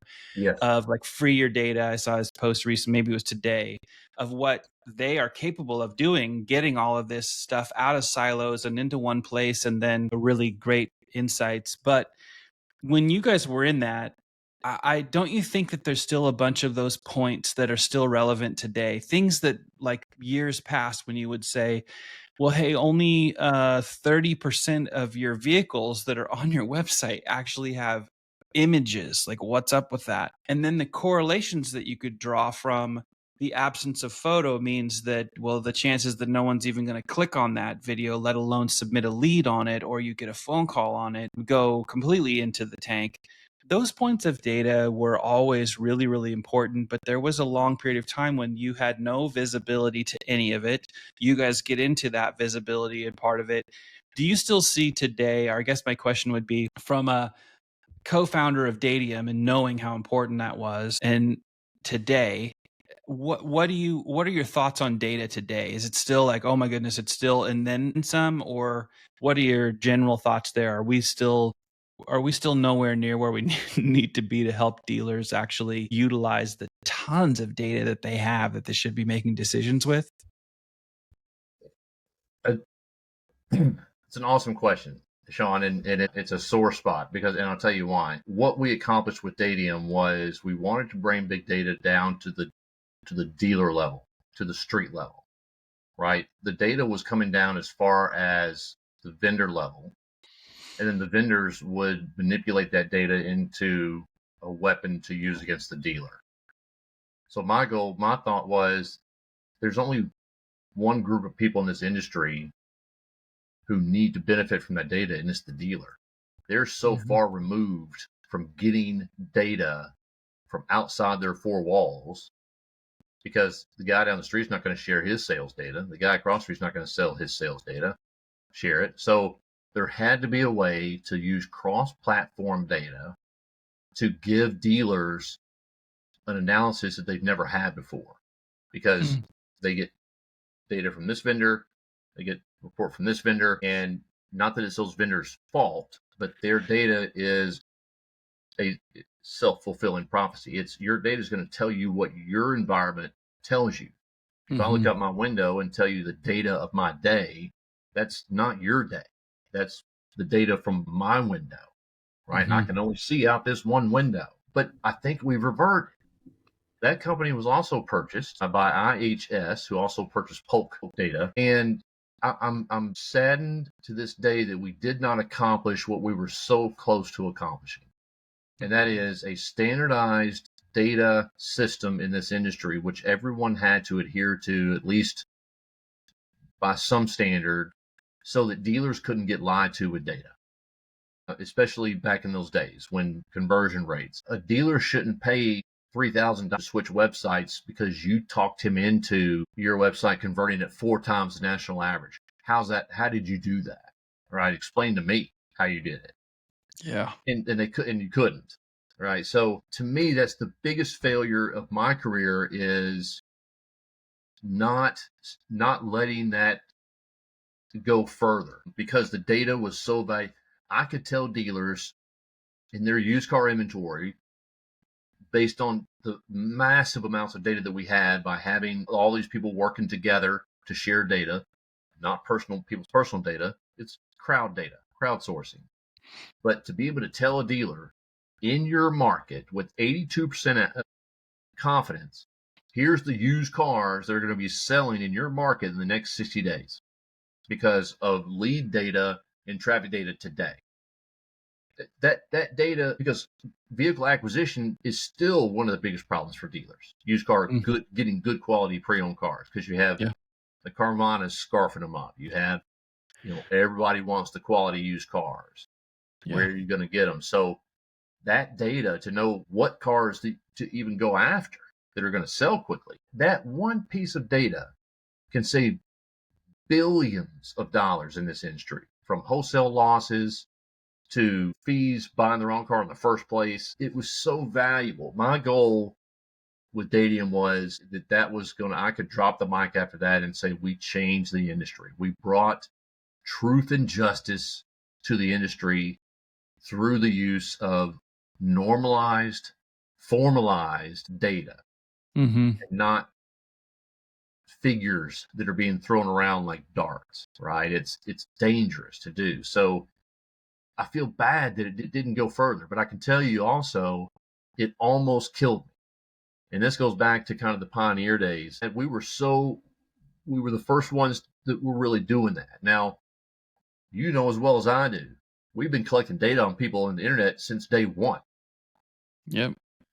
Before the internet, you could go down to your DMV and buy registration data. Say, I want everybody's name and address in this county who owns a Toyota, and they'd sell it to you. Right? That's data. You can go buy it out the back door. Yep. I spent a week in New Jersey. New Jersey subpoenaed us.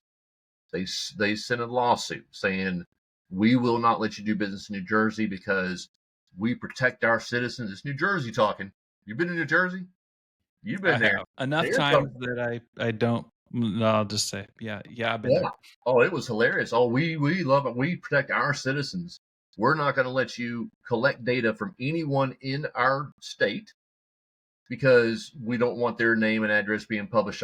So I spent a week in New Jersey with their district attorney and my attorney, racking up money, explaining how when we're collecting data, we don't know who these people are. I don't even know who user 58463. We're crowdsourcing. I don't care who they are. I want to see what all these people are doing, and I don't have time to even ask their name, and it doesn't matter anyway to me. I want to see, do these Ford shoppers buy? What's their travel? And I can do that without knowing who they are. Don't care. And they say, oh, you're history sniffing. That was illegal. That was dubbed illegal, where you could actually surf someone's history in their browser. You could basically hack their computer. I said, no, we're not history sniffing. That's been against the law. That's like, you can't build a company on something that's illegal. Well, you can, Right. but I didn't. A week with New Jersey, a week with the FTC. They were next. They filed. Shaun, I was in uncharted waters. I mean, you know me, I'm no genius. I didn't graduate freaking Yale over yonder. And I'm in the midst of these legal battles of data collection and intellectual property and people's personal information, personal identifiable property. I said, we don't collect any data. I lost 40 pounds. I was flying all over the country. And I'll tell you what the wake-up call was when I found myself face down in the men's room at Midway Airport. Now, if you ever go to Chicago, typically O'Hare is where you want to be. I'd fly into Midway because it was cheaper, but Midway is a third world country in the United States. That airport, you can see goats going down the freaking runways. Been there. I was so stressed out, hadn't eaten. Starbucks, Cinnabon, Starbucks, Cinnabon. Finally, was exhausted coming back and found myself face. And let me tell you, there's one place you don't want to find yourself face down, and that's in a men's room at Midway Airport. There's germs there that we eradicated in the freaking 1800s. It's awful. So I wake up in the infirmary at Midway. I'm like, dude, am I in Tijuana? Like, what has happened? And they said, we can't let you fly because you have a concussion. I was like, no, you don't understand. I got legal stuff. I got to go. They're like, sir, you're not going anywhere. So I had realized I had worked, and this is one thing to these, other people. If there was advice, don't let it kill you. Like when you're out of your boat, when you're in uncharted water, that company could have been so great, but I had to fight the battle. And I'm not saying this me, but we had to fight that initial battle. We had to clear the path, like the legal path. Mm-hmm. And I told the district attorney in New Jersey, I said, if I came to you and wanted to buy registration data of your citizens that you protect, you're so proud of protecting, could I buy registration data?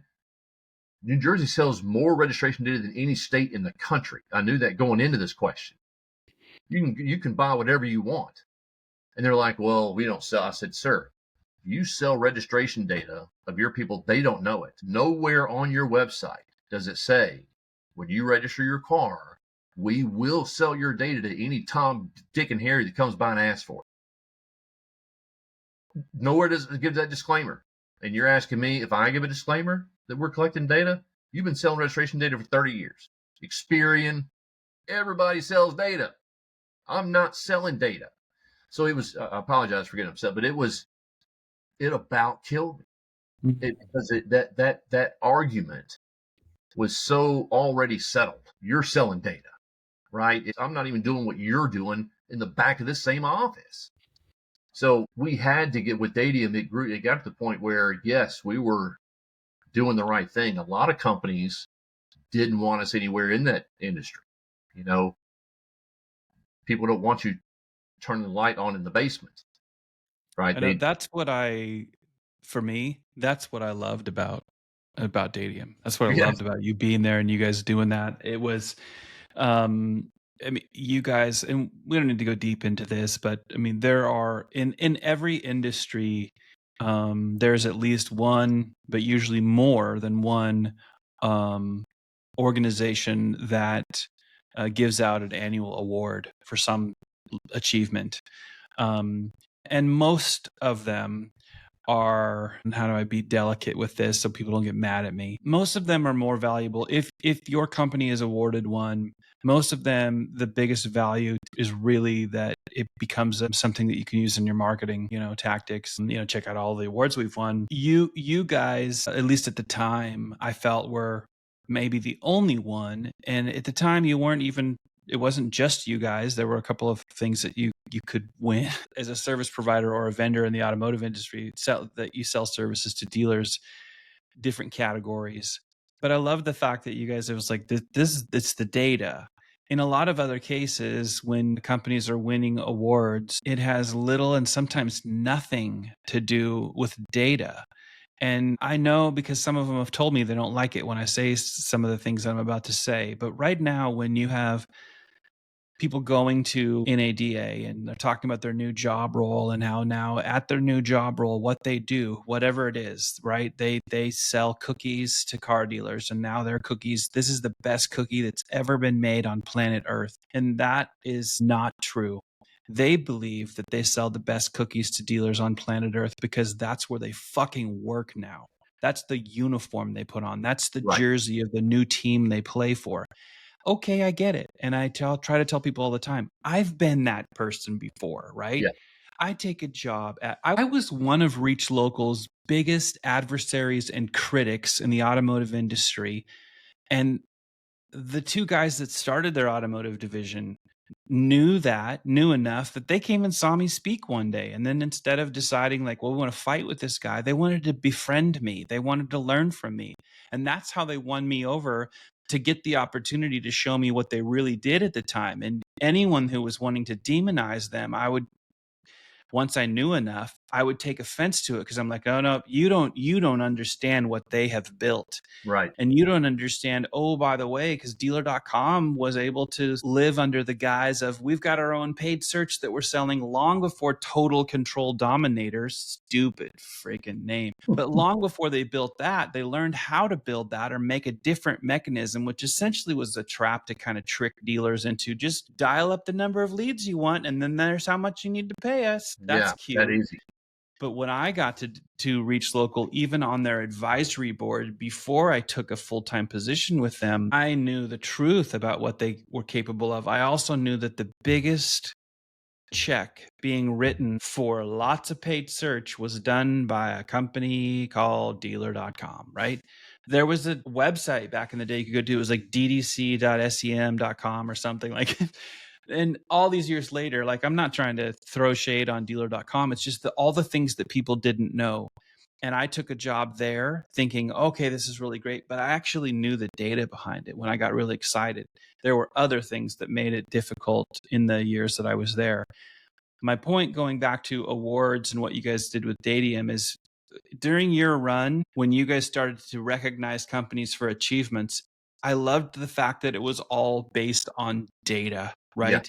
It was based on data and standards of that data that were applied to anybody in the category. So if you won a website award or whatever award you were, doing, and I thought that was so critical. And I wish there was more of that today. And maybe some of the people that, that have awards in the industry, maybe they've added some things that are data related, but I don't know of. And so if anybody watching this episode knows that there is an objective, completely agnostic data gathering company right now that can take all the data from every single website provider that wants to participate so that we could really find out who is the best website provider in the industry. Because if you're a dealer that has to, I'm going to choose my words carefully here. If you're a dealer that has to choose from a group of website providers that has already been pre-selected for you because they're in program with the companies that are management companies, again, not saying I love that or I hate that or whatever, just saying that's the reality. There are companies that have digital programs that make it easier for them to do, manage the programs on behalf of the dealers and OEMs. And I get all that. There's a lot of data that happens in those relationships, but I don't think that any of the suppliers that end up in program are there because of points of data that ever get disclosed to the market so that people could make decisions based on, well, these website on average, they actually do convert half a point higher, and half a point actually is extremely significant. And oh, by the way, here's all the other micro points of data that lead up to this macro data point that would give you confidence that if that's the thing that you need to fix at your dealership or on your dealer website, well, that's a really good reason to consider us. And you could do that across all of the providers. Like if you want to be where we want to be the best DMS, we want to be the best CRM, we want to be the best paid search, we're the best in SEO, we're the best in. Right now, dealers still are like inundated with an arsenal of messaging of why people think they're the best, absent of, well, prove it. You have all of this fucking data that you've had for fucking decades, and it's not used against everyone in an agnostic standard to say, well, we can actually judge who's the best. There is no regular season followed by playoffs, followed by Super Bowl for website providers in our industry. Right. So if you want to stand there and plant your flag on we're the best and we're the chiefs of automotive websites, okay. Well, the Chiefs prove it by how many touchdowns they score and wins and games they win and all this. And guess what? Sometimes, using my football analogy that I've stumbled into, sorry, I'm getting passionate. I'll get off my soapbox right after this. But sometimes Patrick Mahomes doesn't throw more touchdowns than Josh Allen. Sometimes he doesn't throw for more yards. They did it some other way. But it's all data related of how they're going to use their offensive schemes, their defensive schemes, their special teams themes, and how they're going to win games. And that doesn't happen probably in most industries, but in our industries. And I felt like you guys were really the closest thing to an agnostic data provider where people could at least find the truth. Right now, it's, you just said it, data oftentimes, and Dennis Gelbrath is the first person I ever heard say, you can torture the data until it confesses. Right? Yes.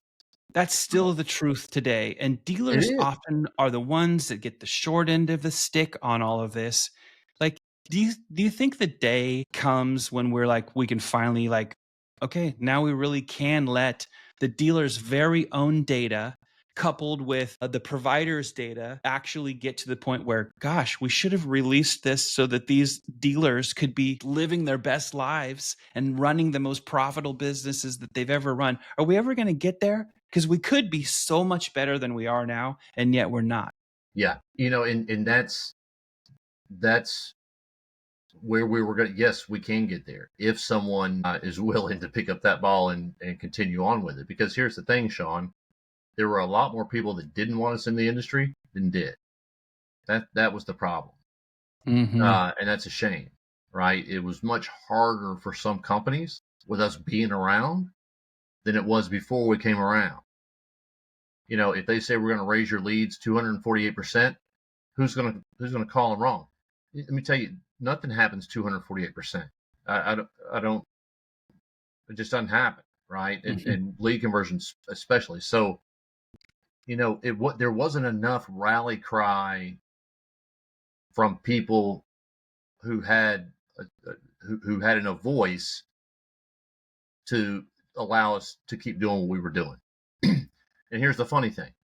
Having worked at a dealer all those years, going back to those first 8 years of selling Toyotas, I realized that the turn and earn allocation model is absurd. I was a 6-month salesperson, and I was like, why do they do it that way? If you sell 18 forest green Corollas, they're going to send you 18 more forest green Corollas? Like, logic tells you at some point everyone who wants a forest green Corolla has one, because we just sold 48 in 2 months. There's got to be something we're missing, right? What are we don't know? And that is, what are people shopping for that we don't have on the lot, right? There's got to be a better way to get car, because the biggest expense in an OEM, and whether they lie to you or not, is incentive money they put on the hoods of cars that don't sell. Billions and billions of dollars giving away that you've already spent back to a consumer because you had a 2-wheel drive Dodge Ram in Michigan for a year, when it's got to be 4-wheel drive, baby. It's Michigan. Right. So my goal, if I was going to die, my headstone was going to say eliminated turn and earn inventory, and I was going to be carried around by dealers on a golden casket and OEMs. So it can be done, and everybody wins. Distribution costs go down. Your incentive money, keep your incentive money, keep your billions of dollars, and bonus your employees.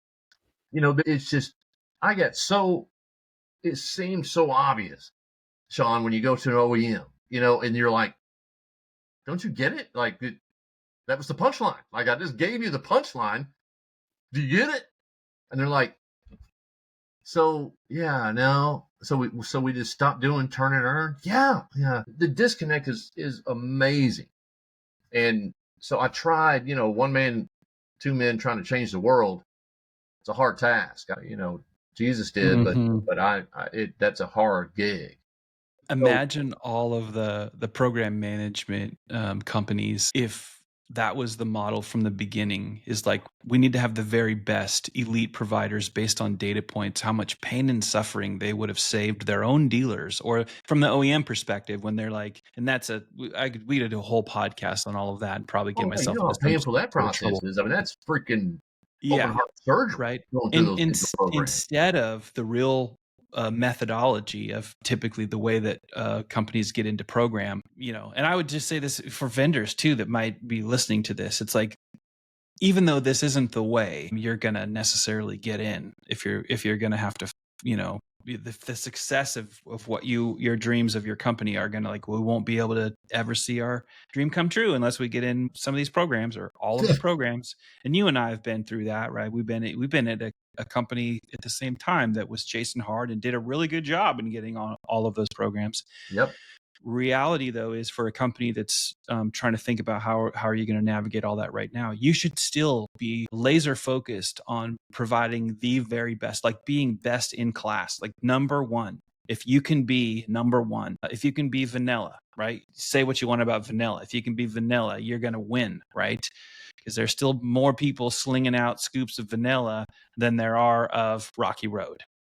So stay laser focused on being the very, very best in your category. And if you can be even in the top 3, you always have a shot at winning. Yeah, if you have to play that route of like, we got to get in a program, it'll help you more than it will hurt you, for sure. But it'll also keep you in a place where you might be able to not have to do some of that. If you're not best in category, like if you rank 10th among the 20 providers, forget it. You really have to be focused on, we're going to be the best at what we're doing. I want to fast forward into, because I haven't asked you nearly enough about kind of what you're doing these days at Flick Fusion. And so your role at Flick Fusion, very video centric company, been around a long time. And so I'm curious, at this point in 2025, when you think about the transformation of video in automotive, There's been a lot that's happened. I think there's still a lot that still can happen. I think data supports that. Just look at the number of people who spend time on YouTube compared to any of their other streaming services. It's ridiculous. But what are your thoughts there? Tell me a little bit about that and your role, and how do you kind of see video, its progression and where it's at, and where you think maybe it may still need to go? Yeah, it's I tell you, I always like talking to you, Shaun, because you know the industry so well. You know what to ask, right? I mean, it's all Don't part. tell me. Don't tell anybody. Well, more people should pick your brain because it's, I said how I mentioned earlier, one path leads to another. I didn't think all this stuff up. I'm not that smart, but it's just the paths led to different paths, and I got I got burnout. We'll say I'd been in the industry for a while, done all the speaking gigs, and just got burnt out and took some time off. Thought about, do I retire now? Do I wait? So I like a idiot, opened my own used car lot, and always wanted to. It was my passion for cars. I wanted to have my own little lot, sell some high end used, but mainly some classics, affordable classics. Things cars that guys like me that always dreamed about, could at least afford and go to the car show and take their family, but not have to drop 150 grand on a all original Chevelle, right? So I always wanted to try it, and me, with all my wonderful experience, thought that I could actually pull it off. But the other part of that was either it's going to turn into, and it was in our little hometown, outside, about 22 miles outside Nashville. So I didn't have that competition. I had my own little world, little town to deal with, and it was Broadway Motor Company. It was going to be a nice little high end place. So for the first 2 years, we were doing great. I had a 5-star rating on Facebook, and in the car business, that's hard to do. Yeah, but it is. I just did things different. I did it the way I did it 30 years prior, and that is just be yourself, be nice, tell people, I don't care if you buy or not. I'm here to help you find the car. If I don't have it, don't buy it. Just be real and be funny and be real, and it'll happen. So we did it. We had a great reputation. The other part was, if this doesn't work, I'll find the next gap in this industry. Like, where is it? I've got to get back to, and that's what these days that, used to every company that was in the internet, that I recall, most everyone, they come out of the car business. Those people that sold a car, we all had that experience. We didn't have MBAs, or doctorates, but by God, we had freaking PhDs in hard knocks. We spent time on the front lines, getting shot at, selling cars, the objective. So I went back to the used car lot and I said, there's got to be something. There's 60,000 used car dealers in America. We're missing something. And what I realized was, it's gotten so far from the fundamentals, from back in the day before the internet, or right at the beginning of the internet. And it got me thinking about those websites we used to build, Shaun. Consumers were intimidated to go on a website because it was new for them. Where do I click? How do I find a car? And I remember building websites, and the template was, it's as easy as 1, 2, 3. And it had a big 1, find your car, 2, schedule an appointment, 3, whatever, right? It was like, we had to convince the shopper that this is the next best way to buy a car. And it's going to be as easy as 1, 2, 3. Don't be scared of the internet. Click here to view cars. Click here to tell us about your trade-in, and here to make an appointment. We made it simple because people were like, there's too many buttons. What is this internet going to do? Blah, blah, blah. So I remember, and we've gotten so far from that, right? It's you go on an SRP now, an SRP page, and it looks like a bad swap meet, dude. There's 16 buttons on every listing. You got black book, blue book. I think there's the Beatles' White Album is on there for some freaking, I don't know. It's just there, and none of the buttons are the same, and you got 2 different trade tools. You get 2 different values, and you're like, man, this is so.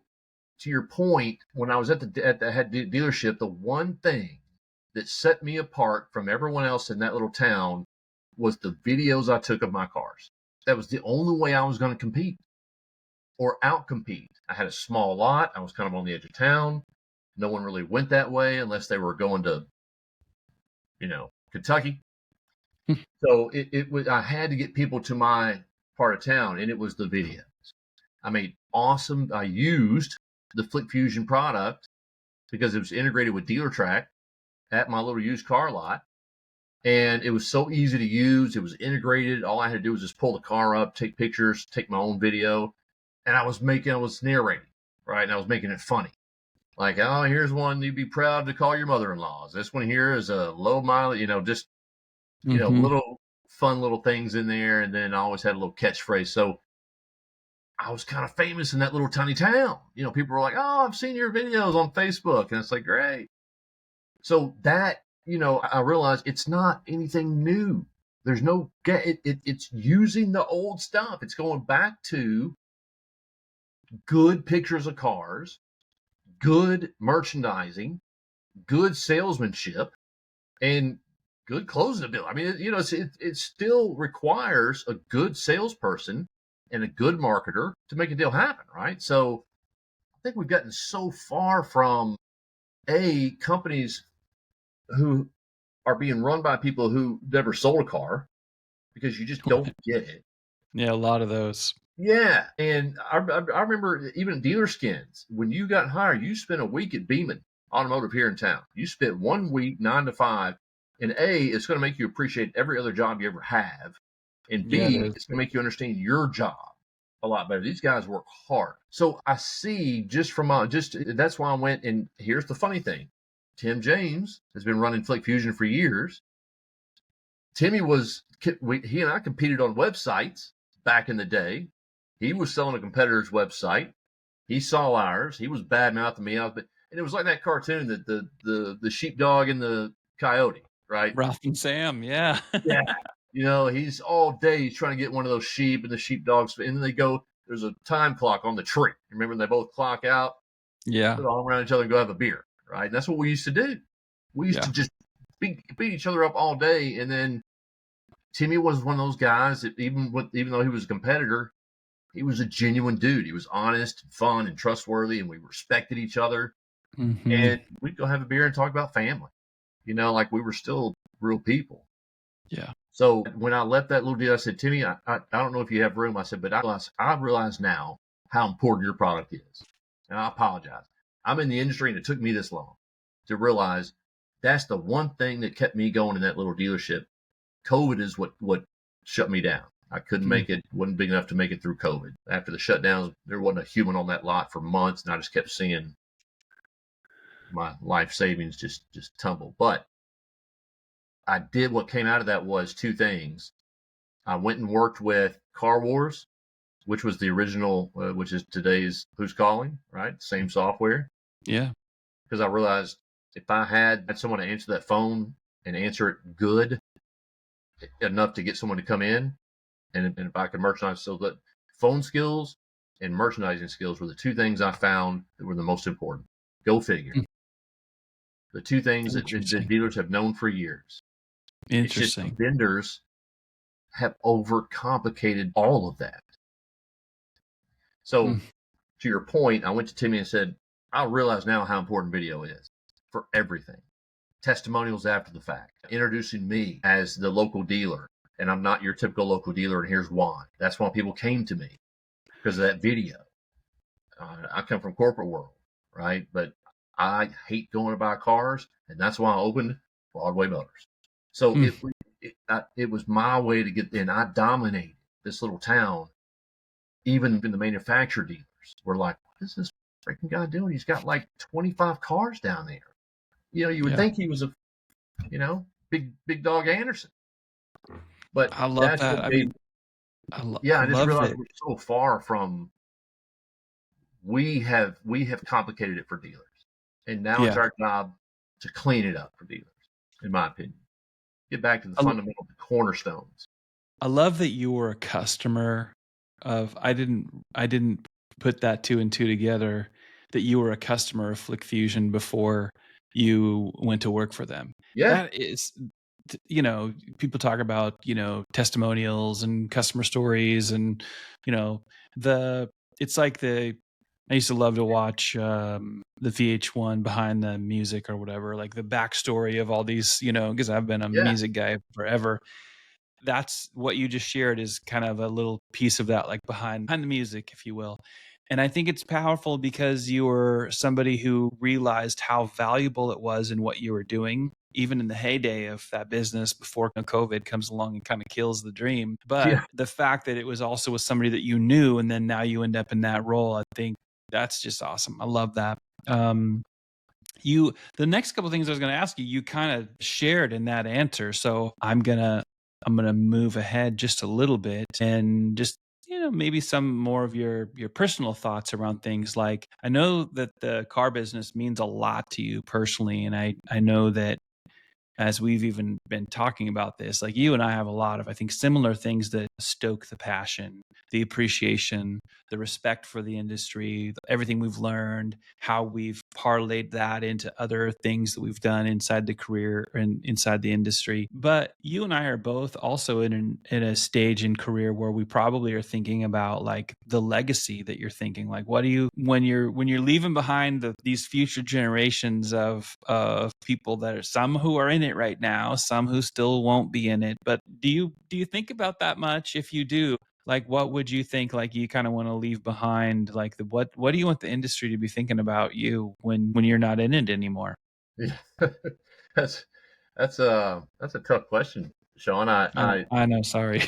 You don't know. It's good because I thought there would be more collaboration between Gen 1 and Gen 2 companies in this industry. I thought there would be more melt over, right? But it seems like there's a great divide between these companies and then this group of companies. And there's just I don't see the integration. And maybe I'm wrong just because I don't work, but I know from where I'm sitting, I'm not working with these newer companies. I don't see a lot of them coming to us saying, let's work together. You know, I've always felt like, and with Datium, 1+1 = 3, right? If you find a good company to integrate with, you can come up with a better idea, a better mousetrap, right? And Brian used to always preach this, Pash, you know, work together, integrate, you know, putting our video platform in a CRM. It's not just cool. It's a must for dealers. You know, it's like, oh, we don't have the time on the roadmap to do that. Oh, we don't have to spend. I'm not asking you if you want to do it. Ask your dealers. You know, it's like we're forgetting. And this was always something I think in our generation, Shaun, was much more relevant, much more noticeable. Is who pays our bills? Who pays my meals? Yeah. These dealers, right? It's their success that should be on our mind, much less our top priority, right? And they're getting taken advantage of, and you see it so much, and that's why they're so hard to sell, and they have the chip on their shoulder. We made them that way, right? Because we sold them fish oil for 40 years, snake oil, right? So, yeah, they're going to be leery. They've been beat up with data. They've been they get called all day, every day. If you go see a dealer, you got to come strong, quick, to the point, and you better have something that's going to make them money. You got to show it. If you can't, you're in the wrong fucking business. Excuse my French. Don't bullshit these guys. They don't have time for it. So I think that's what you get by working at a dealership. I've always said every high school grad is a choice: military for a year or car business for a year. They're both going to teach you that your ass is going to get up at the crack of dawn and you're going to work until the sun goes down. 6, maybe 7 days a week. People you don't like. You're going to be yelled at. You're going to be pushed around. You're going to be belittled. And the tough survive, right? You get 1 year in each business. Everything else will seem easier. First of all, every other job you're going to be great at because you just went through hell. But you'll have an understanding of that job. They're the best salespeople in the world, and they get treated like, you know, the worst enemy, your worst enemy. It's a tough gig. It's a tough job. And I've always thought, if you could make my job easier as a dealer, you're my best friend. And that's the way they think. Like, make my job easier, dude. This life is hell. Help me make my life better so I don't drink myself to death. Highest alcoholism rate, or shoot myself in the head. Highest suicide rate. Right? It's a tough business, and these younger companies, go spend a week. Ask your client to go spend, just to hang out for a week. They'll respect the hell out of you for it, and you'll come home white as a sheet, with your eyes like saucers, and you're going to hug your wife and say, I've got to change my direction. This company is more important than I thought, or it needs to be, right? I might have gotten off topic, but No, you literally just gave such a huge piece of advice. I didn't even have to ask you, hey, well, what advice would you give? You just gave it. Help dealers, make it easier for them. Make it easier for them to operate their store. Make it easier for the general manager to understand your stupid technology that doesn't even solve any of his problems. Oh, wait, don't do that, because then they'll fire you. Like, Yeah. no, but tell people the truth. Tell Yeah. the dealers the truth. And also, I mean, what an amazing comparison. Maybe I've been living under a rock. I've never heard anybody so well articulate the comparison of, hey, you graduated high school, you don't want to go in the military? Okay, go work for a car dealership. You're going to get a Yeah. relatively similar, very, very similar experience. It's hardcore. You Yeah. are going to be belittled. You're not going to be treated fairly. You're going to work with people that you hate, and they hate you, and you're going to have to figure out if you're tough enough to make it through. But what does it do? It literally is the refining fire that basically turns out people who are massively capable. They're hardened. Some of them end up still with their attributes of kindness, and their sensibilities and their emotional intelligence stays intact. And those are the superstars that we are all living in an industry with right now.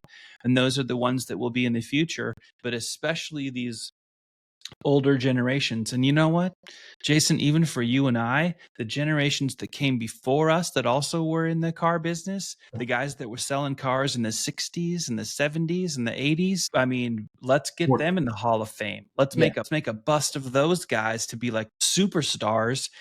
Is it a perfect industry? It never has been. Is it perfect today? No. No matter how many new great stories people like to tell and make TV shows out of it, which is all fine and good. That's great. I'm not trying to start a war. But there have been dealers doing great things in their communities since day one. Yes, There sir. always has. Smaller percentage on a whole? Yes. Are there still dealers out there that literally use everything internet and everything digital as the mousetrap to get people to the place where they can at least, I got them to the store somehow, some way, and then they still sell the car similar to the way they sold it in 1983? Yep, there are.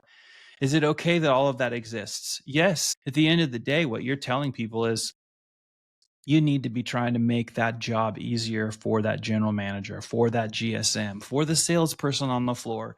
Have some respect for that role and what they try to do, because it is very different to be the person who's trying to sell one car this week or two cars this week. It's very different to be that salesperson than it is to be the salesperson that, oh, by the way, your PE backed, your VC backed, your angel invested backed company that is still completely oblivious to how much it costs them to acquire just one customer, that they'll pay your dumbass $100,000 a year to basically bat zero, no sales for a month or two or three, and yet you still have a job. Yeah. Go try and pull that off inside the dealership, and then come back, and we'll have, like, there's just so much of that. So I love that you share all of that. I think it's really relative, and it's really, really important. When you look ahead, what gets you excited about maybe the future of the industry? There's certainly lots of talk about AI, and we've been dancing around even data discussion in this conversation. What gets you excited about the future of our industry? Yeah. It's we're kind of in another revolution now with AI, and we haven't talked about it a lot because I think, much like anything else, there's still a mixed emotion and different opinions. What I fear about AI that we always have is, will it replace reality, at least in our minds, right? So, for example, we built our own AI engine at Flick Fusion. so that there's still, going back to and what I see in the future, that we're still fighting today to get quality images of cars. Just take me 20 good pictures of a car. Yeah. Not crooked, not, it's just the same product. It's gotten worse, right? So let's go back to fundamentals. What do you sell? Cars. Great. Make sure you take really, really good pictures of the product that you're selling, because that's how it's going to happen. So the reason I say that is that technology has been a crutch for too long, where we got to clean it up and go back to the basics and simplify, right? Yes, there's going to be some places like Weiler, and love Kevin Fry, but Jeff Weiler. You got to spend time with these type of guys that have been, they now launched their website where you can purchase a car cradle to grave, right? Financing, sign the paperwork. They're going to do it all internally. They've embraced that system now, and they're going to do it just like Carvana, where you can do the paperwork and everything. That's great, as long as the car you're representing is the car that they get in their driveway. And that's Carvana's problem, or was their problem, right? It's the car. When a car showed up at your driveway, it didn't look near as good as it did in pictures, right? Well, yeah, neither did your Tinder date. That's the whole that's the whole problem, right? You can't put a filter on a car and then someone shows up. So there's an OEM, a specific OEM that we were in a digital program with. And yes, I've got my opinions on there. I've got a really good idea about that as well, that I want to share. But this particular OEM, we'll leave them nameless. They had supplied CGI images to their dealers for new cars all during COVID, so that all their new cars, even though they're not on the lot, even though they're not even built yet, we can't do it. Here's CGI pictures of what that car is going to look like once it's built. So dealers had full galleries on every new car. They didn't have to pay a lot. Service provider didn't pay anything. This OEM is just giving them these CGI images. They didn't want to call them stock images, because it's going to be it's the actual car that's going to have a VIN number associated with it. But for all practical purposes, they're stock photos. They're not actual photos of that car, right? Yeah. The dealer is now so hooked on that crack that why would he now pay to have actual pictures of new cars on his website? Because when that lost service provider comes out, that initial time they come out and take a picture of all 300 cars, that's a $6,000 bill. So now, Mr. OEM, you're telling me you're going to take away my free CGI images and I've got to pay someone to take actual images? Yes, Mr. Dealer, because you should want that. Right. Every image on your new car inventory looks like a stock image. It doesn't look real. Mm-hmm. And here's what's going to happen. They're going to come in to look at that car and it's going to have the wrong 20-inch rims. What do you do then? Right? That's reality. That's not artificial intelligence. That's real intelligence. That's knowing. Yes. That's not the same wheels I saw on your website, Mr. Dealer. So there's this huge back and forth where, okay, are you going to co-op people to come out and take pictures of my new cars? Or when are you going to take those images away? So, we've spoiled these guys to where we've lost. It's just the fundamentals. But just go out and take 20 pictures of the car. Like, you should want to do that. Mm-hmm. So I think AI can be much like anything else. It can be used for good or evil. It's the dynamite, right? We can build bridges or we can kill people with it. Yeah. It cannot affect the integrity of the car, of the vehicle that you're going to see. You can't use it to enhance the look of the dealership, right? You don't want to mislead anybody with it. And that's what AI seems to me to be is we're gonna make something so real you're gonna think it's real. And I don't know. For us, AI is extremely handy. We work with, I can't say exactly, but we'll say it's one of the largest online retailers in the world, who has just now gotten into the automotive business, selling cars. Because taking pictures is such a problem, our biggest business today at Flick Fusion is fixing images. Our AI engine. And Shaun, tilt, when we launched tilt correction, the world went mad. I'm saying, the picture of the car's like this, we can correct it. The picture of the car's like this, we can correct it. Just hold the camera straight, bro. It's like we're fixing bad habits. That's all we're doing. But the data tells us, I can go to this dealer and say, 60% of your problems are this. Tell the guy to hold his head straight. Like there's simple solutions with that data. So, we're going all the way back. And so now for Foot Fusion, and I'm getting to your question, we're going back to the fundamentals. Instead of going to trade shows this year, we're going to have regional seminars every other month, invite dealers to it, and teach them how to take good pictures and videos. Let's just start there. Any dealer? Any dealer.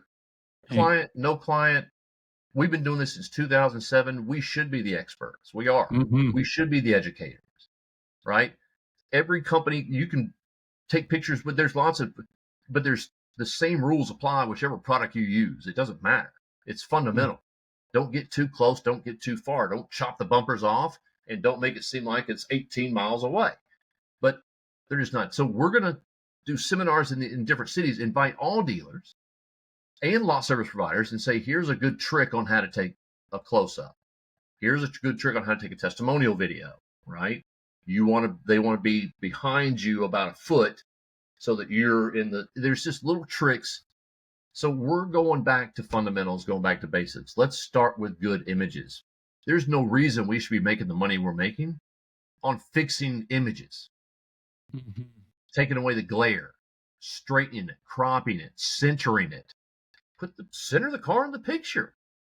So these larger companies, these portals, these big companies we work with, I say, look, if you don't want to keep paying us for fixing pictures, let's take the information we've learned, go back to the root of the problem, and train these people on how to take good pictures. So that's our goal for this year: is use the data, use the imagery to go back to the root of fix the root of the problem instead of throwing more Ozempic at it. Right? You got to have a drug for the drug for the drug for the side effect. So I just think we've overcomplicated. And Cars Commerce, God bless them. And going back to your point, we were raised listening to Mitch Gallup speak. You think Mitch isn't a smart guy. Jason Rice was a dealer client of mine. I think he was like 18 years old, the kid. Yeah. Jason's someone you want to know. Oh, yeah. If you're a dealer, you want that guy on your Rolodex. 100%. He knows his shit because he started in the trench in the broom closet. Yeah. Shaun Bradley, hey, love him or not, he was a client of mine. We had multiple colorful conversations. Oh, yeah. That kid started from nothing. Scratch. Yes. Yep. He started that company on. Now his sales method works in New Jersey. You got to be freaking hardcore, cutthroat. Oh, yeah. Top head. Yes. So they needed him, right? Everybody's got a spot, but if you don't know a Jason Rice or a Ralph Paglia or these other companies, put them in your Rolodex, man. There's just so much information, and they'll tell you back when the day. Let's go back to the 1, 2, 3. Let's go back to Cars Commerce. They're urging dealers to reevaluate. We will evaluate your website to make it simple. Let's simplify the website. Yeah. It's a freaking great idea. Not only are they offering a service, presents themselves as an educator, expert, which they are, done lots of work with cars.com. You talk about some veterans and some, top-notch people. They're dealer-centric. They are always thinking about how do we make the dealer more money instead of how do we make more money off the dealer. There's two different company types. Yeah. But they've got it figured out, and that is your website should be simple.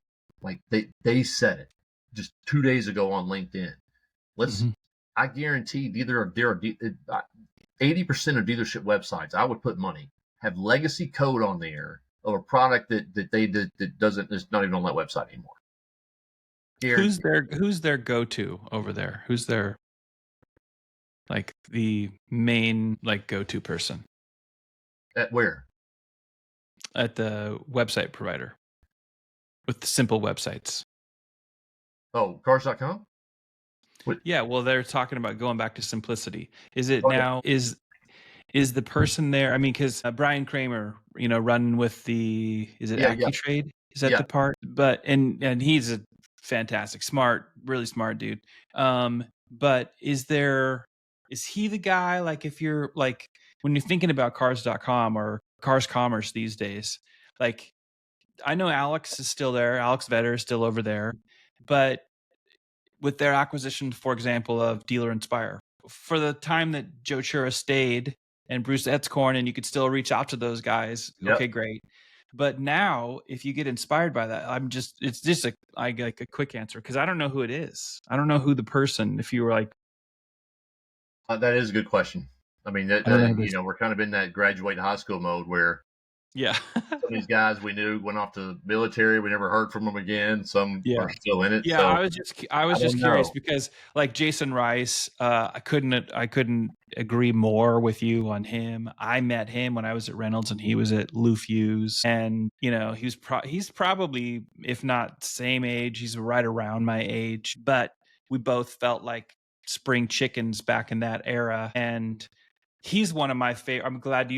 I'm not surprised that you agree, but he's one of my favorite examples of, you got to know this guy. He literally knows his wheelhouse and pretty much all the other ones, or most of the other ones, really, like, front and back, north, south, east, and west. Yeah. And similar to you, from original, like, origin into the industry was the retail side. I can't claim that, although I didn't start in automotive on the digital side, but I was in parts and service and certified as a service writer. Then the digital age happened.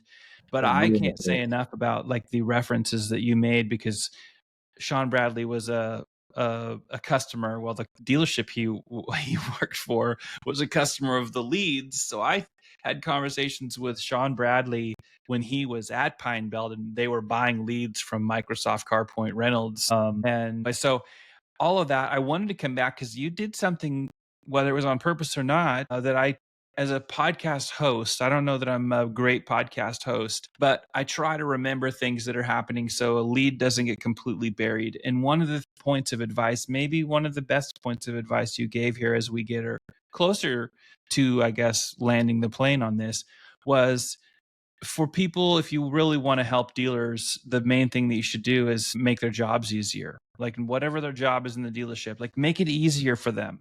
Right? So before you start selling your stuff to them, educate them, like, make them smarter so they get it, so they even understand what you're talking about. But then you just talked about, that's exactly what Flick Fusion is taking into, like, your goals and priorities for 2025, is literally making it easier for dealers. No matter who you are in the dealership, if you're going to be able to go to some regional point throughout the year and go to a session that's literally going to be taught by, we're just going to teach you how to get better in these areas. And you just said, well, any dealer can come to this event.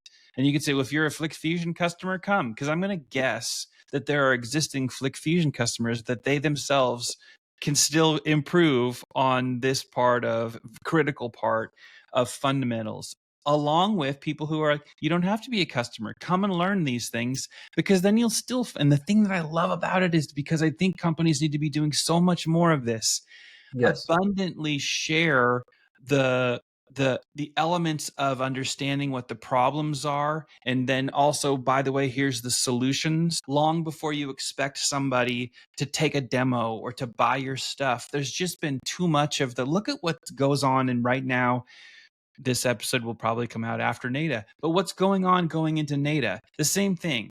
Well, how much of a bribe do you need to come in and sit in our booth and take a demo only to not buy anything from us? Is it $25? Is it $50? The numbers have just kept going up over the years. $100, whether it's cash or a gift card, to come to our booth, bribing you to our booth to come by. Or if you're not doing that, we'll give you something, some new technology product, or come and get some designer bag or whatever it is you're doing.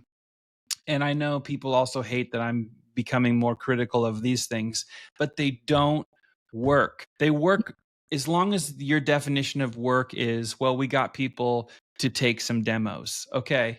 Well, you just go tell me how many of those turned into sales, and there will be people who will want to fight me on it. And I'll be like, you give me all your data, like, show me it all without you doing anything to it.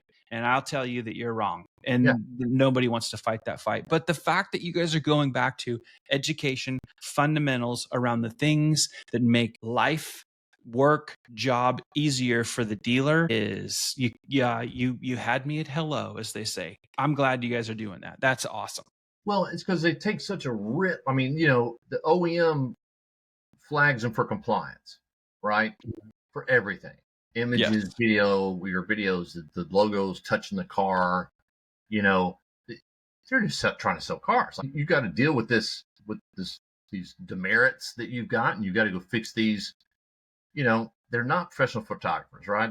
It's so you're right. It's just, and it sounds so cliche, and it sounds like, you know, every politician, you know, let's kiss the babies. We want to make all Americans' lives good, right? But it is truly that. If you're, they will be your best friend and loyal if you can save them 10, 15, 20 minutes a day, or something that is going to help them sell another car. Now, we know that that's not, you don't go in saying, I'm going to help you sell another car, right? Yeah. Some of these younger companies might do that, but that's a no-no. But the point is, we should take it should be our responsibility to help educate these dealers, because the OEM is not. We could say it should be their responsibility. It should, but they don't do it.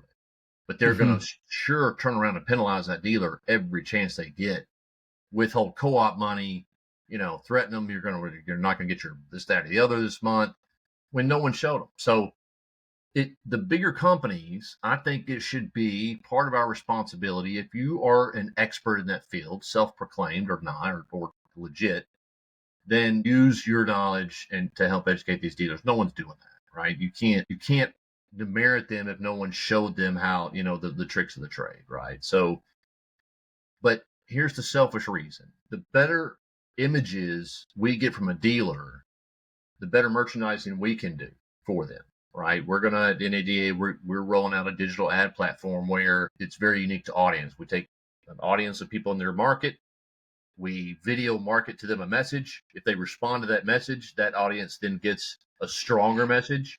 The rest of the audience gets another generic. So we're able to funnel, you know, target the message. If they respond to this, now we're going to hit them with a VIN number, a specific car. If they respond to that, now we're going to hit them with an appointment. So we can take a magnet and pull out of those audiences the people that are really serious, and then give them a more serious video, right? So in doing that, that's for the dealer. Like, we've been selling all these years, we've been selling them video and telling them everything they could do, right? And they're like, well, shit, I got some cars to sell. So I said, we just have to do it. Like, this is what we do for them. They don't have time to do everything we're saying. We can do it, and it'll be cheaper than what they can do it for themselves. So I think it's some of our bigger companies, I think it's some of our responsibility to help these dealers, because especially if they're putting food on my table, you know, you got to remember who pays the bills. And let me tell you, if that product doesn't work in 3 months, you're out the door anyway. So you better come strong and be willing to get in the trench with them. And that's just what we had. That's what I feel like most of the early companies did, right? It's some of these newer companies I've talked to, they're great technology people. And as they're selling me on their product as they would a dealer, I just cringe. I just keep saying, everything you've said is wrong. Like this is the first of its kind. No, it's not. This is going to revolutionize it. No, it's not going to revolutionize the car business. This is going to, it forces. No, it doesn't force. You know, it's just like, I'm just getting hit with all these messages. I'm just like, guys, go into a few dealers, try that. If you live through it, call me back. But like, you gotta be respectful. You know, even now, these pitches, after all these years, if I pitch a dealer, I've got a coat on. I'm dressing the part. You know, you've got to respect these guys in this business. If you want to get respect back, that's for sure. It's earned. You earn respect. Yeah, don't run out there with, you're a game changer. How about you be the game winner? Man, like, I don't care if you change the game. I want you to win the game, right? We're gonna push the needle. We're gonna, you know, all of that. We're the disruptors. We're the revolutionize. We will give you the greatest competitive advantage, like unfair competitive advantage. If dealers had taken all the unfair competitive advantages, the They'd be in game jail. changing, they would That's not be. fair. And they went and applied all of this game changing, revolutionizing, disruptive, what best, fastest, mostest, whatever, and applied all of it. They wouldn't need to go to any more conferences. They wouldn't need your dumb advice from your company that is just trying to sell them more crap they don't need. Yeah. It's pretty hilarious when you think about it. I Yeah. want you to think about, so it's funny because in the years past, in fact, some of the things that we talked about, it was in the very office in downtown Seattle, Washington, in the Westlake Center offices, where I don't know where I heard it from. I just remembered hearing the phrase, be the difference. It wasn't part of somebody saying, be the difference in the world you want to see or whatever. I've heard that phrase a million times. It was just be the difference. And it was associated with like the encouragement of, for as much as it depends on me, like that I would be the difference in all things to people. And I have taken that seriously. I'm not a perfect person by far, but I've thought about that, especially in my professional life, more times than I could count. And that is, how can I be the difference in this conversation I'm having with a dealer? Is it my humor? Is it my understanding of something that is complex to them, but I can make it simple to them? Is it just telling them the truth about something, whether I get anything back from it or not? I will have made a friend. I'll tell you what, all the dealers that are in this phone right now that are actually friends of mine that I have shared meaningful moments with that had nothing to do with business are people that I did those types of things for. Like, let me just give you some advice or some thought or whatever. Yeah. And so that be the difference phrase has been something that I still, even to this day, I believe that it's like when people say like, hey, how did you do this? Or what are your thoughts on that? I'm like, I always try to say, how am I able to be the difference for someone in any equation, personal or professional? I want people to say, Shaun made all of the difference in the world. I do business with such and such company because Shaun Rains works there, and the way he treats me and he gives me great help and he gives me good advice and the way he takes care of things, and just I want to be the difference in my personal life and outside of career. It doesn't matter what it is. I want to be the difference in the equation in the moments, if I can be, for as much as it depends on me and for as much as the good Lord, supplies me with what I need to be the difference in a moment like that.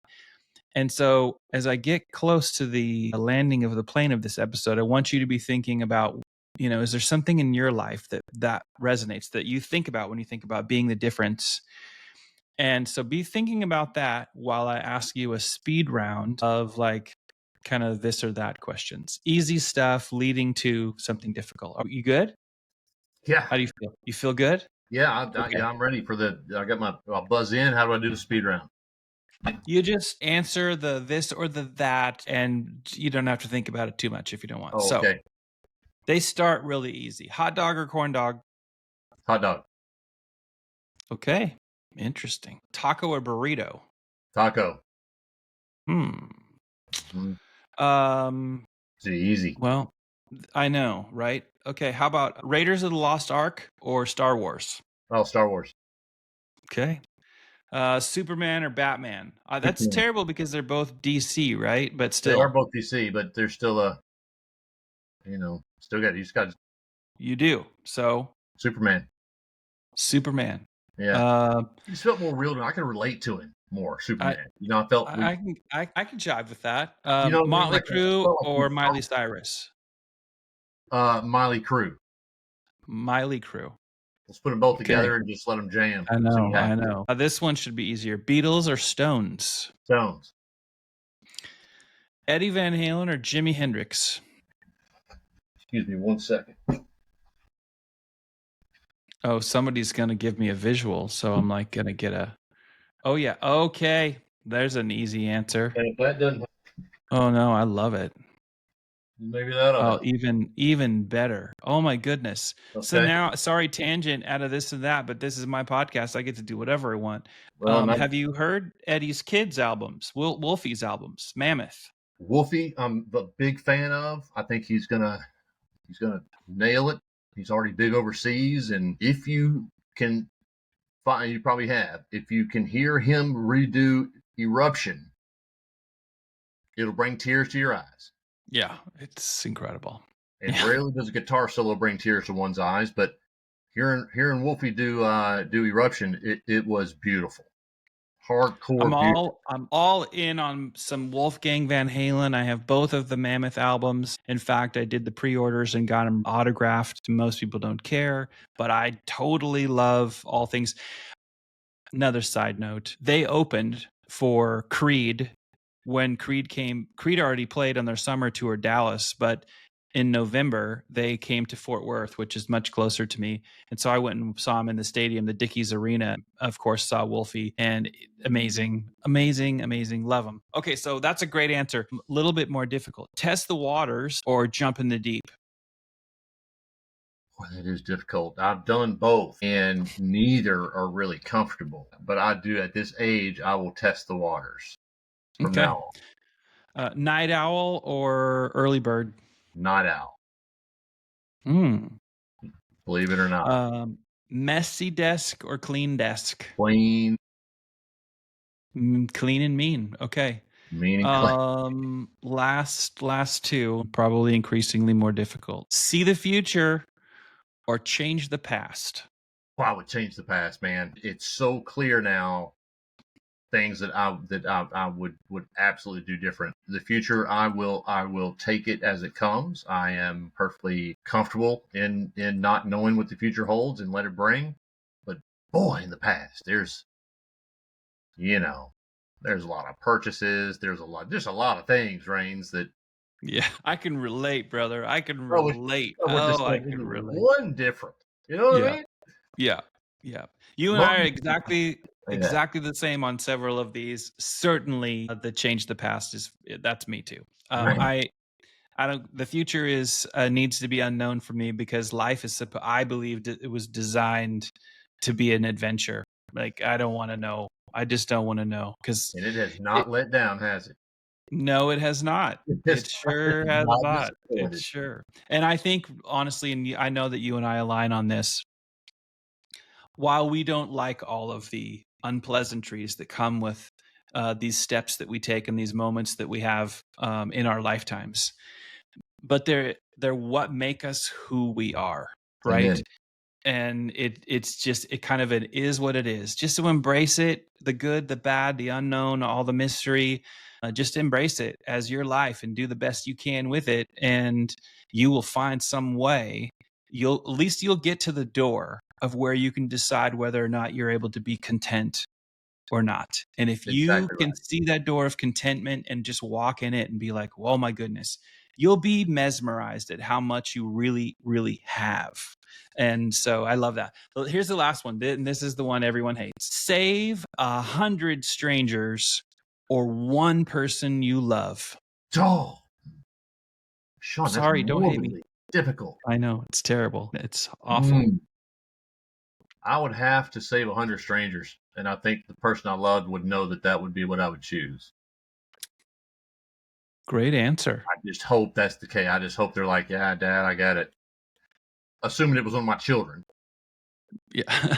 Yes. Oh, okay. We get it. See, now I'm starting to rethink the whole thing. I was like, "Oh man, that's terrible. I can't sacrifice one of my kids." No, that's a good answer. I think they get it. I think they would say the same thing. The way I think they would say, "You got to save 100 people."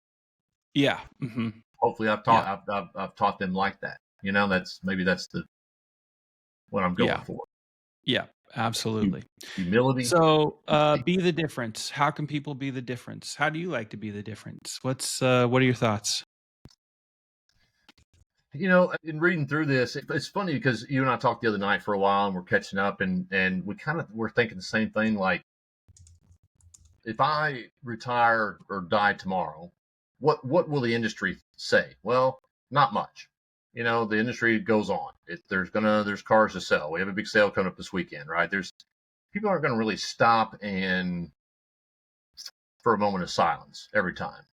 So you have to think, what would people say, and how do I leave that mark? And I think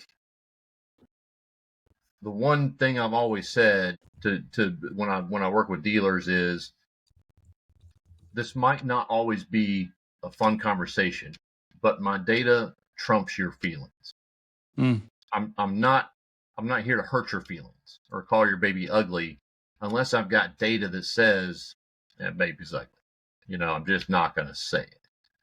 But you have to trust me in that a lot of the things you've done for 10 or 20 years might change or might need to change. You might need to change, right? So it's to your point. I think what I enjoy the most and what I would encourage, like with these younger companies, if you've never sat down with Mr. H, Rick Hendrick, who owns Hendrick, if you've never sat down with,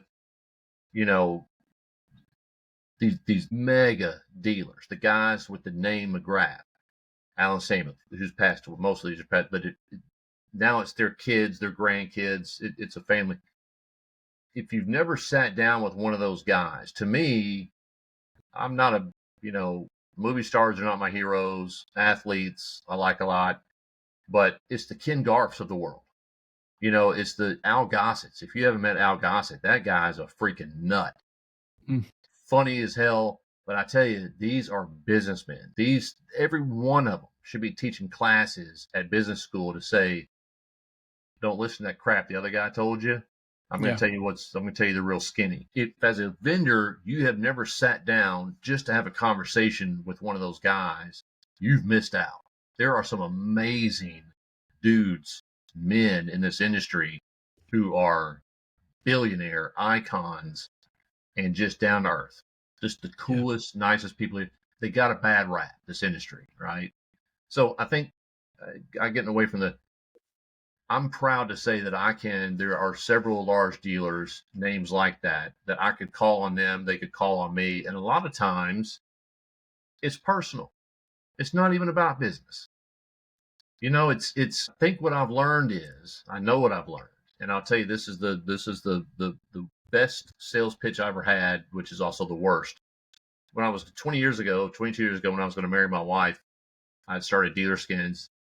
And her concern was, I just don't ever feel like I'm ever going to be first. Like I always feel like I'm going to be second to your career, to your business. And I said, honey, you are second and you are going to be second until I get this thing off there. That's a terrible sales pitch. Like, why did she even marry me? At that point, she should have just slapped me and walked off. Like, the hell did you just say? But that was my mentality. I was like, just as serious could be. I was like, honey, you are second to my business. I've got a business to run. I've got dealers I've changed now, right? You change priorities. She was always first. I never treated her that way, but she should have been to my career. I made my career first and paid dearly for that, both in health and relationships and what have you. If you're going to do that, be single. Don't drag anyone in there with you. Just use your single years to get out there and make your company grow to work your 80 hours a week, but don't drag a family into that mess. It's a tough world for vendors and dealers both. And if you are going to do it for the right reason. It's just not about the money, man. It's about changing an industry that has all the room for improvement. If you just make one improvement somewhere, you'll be remembered for that. Gosh, I never, Viato, why do I always forget his name? We were just talking about Dale Pollock. Dale Pollock. If you never had a chance to Dale Pollock to have a conversation, you've missed out. Now he's retiring. Now he's getting out of the scene, right? He's a guy I would put on every fantasy roster. I would have him on every board of directors that I had, and to know that we know each other, then I could call him, he could call whatever the case. That's what this business is about. People helping people. And he was one of those guys that he was going to build the best software that was going to be the best for dealers. And he did it, by God. He did it. So I don't know. It's a little bit of a rambling, but as I go over, I still feel like I have a legacy. I don't feel like I've made that impact where people are going to say, oh, here's a plaque in Vegas about Ezell who built the first Honda configurator. That's not gonna, I don't. But the main thing is people will remember a couple of things: sales and honesty, sales and truth. You don't have to lie in this business. It's not part of the car business. I hate when people say that. Well, it's part of the car business. Everybody lies. Car salespeople are not liars. They get lied to by the customers all the time. Mm-hmm. So honesty and integrity, I feel like people will say he was honest to a fault, to where he's got knife wounds in his back from people that stabbed him that he trusted. But he stayed true to that, stayed honest, and ultimately his goal was to have the best product, not the best. I didn't want to be the best salesperson or the best CEO. I wanted to have the best. I wanted to be known for the best product. It's not like Ezell, he was the best salesman. That doesn't mean Ezell, that was the best product. That's a difference maker. That's what I want to do that with Flick Fusion, even though it's not my personal company. I treat it the same. There's so much yet to be done. And ironically, it's going back to the roots of merchandising, pictures and videos. We really don't even have to talk about anything else. Websites overcomplicated. Your CRM's overcomplicated. We've just, as vendors in technology, we have ruined your life with technology and data. Let's help you sort this out. Let's clean it up. Start from scratch. You don't need half this shit. Excuse my French. I speak it fluently. This is, I think the episode speaks for itself. Ladies and gentlemen, viewers and or watchers, this is the closest thing to a Joe Rogan episode that I've ever done, and it has literally flown by. It's been amazing. Jason, thank you again for taking the time. I will say, like I say at the end of every single episode of this podcast, ladies and gentlemen, now you know what's going on with Jason Ezell.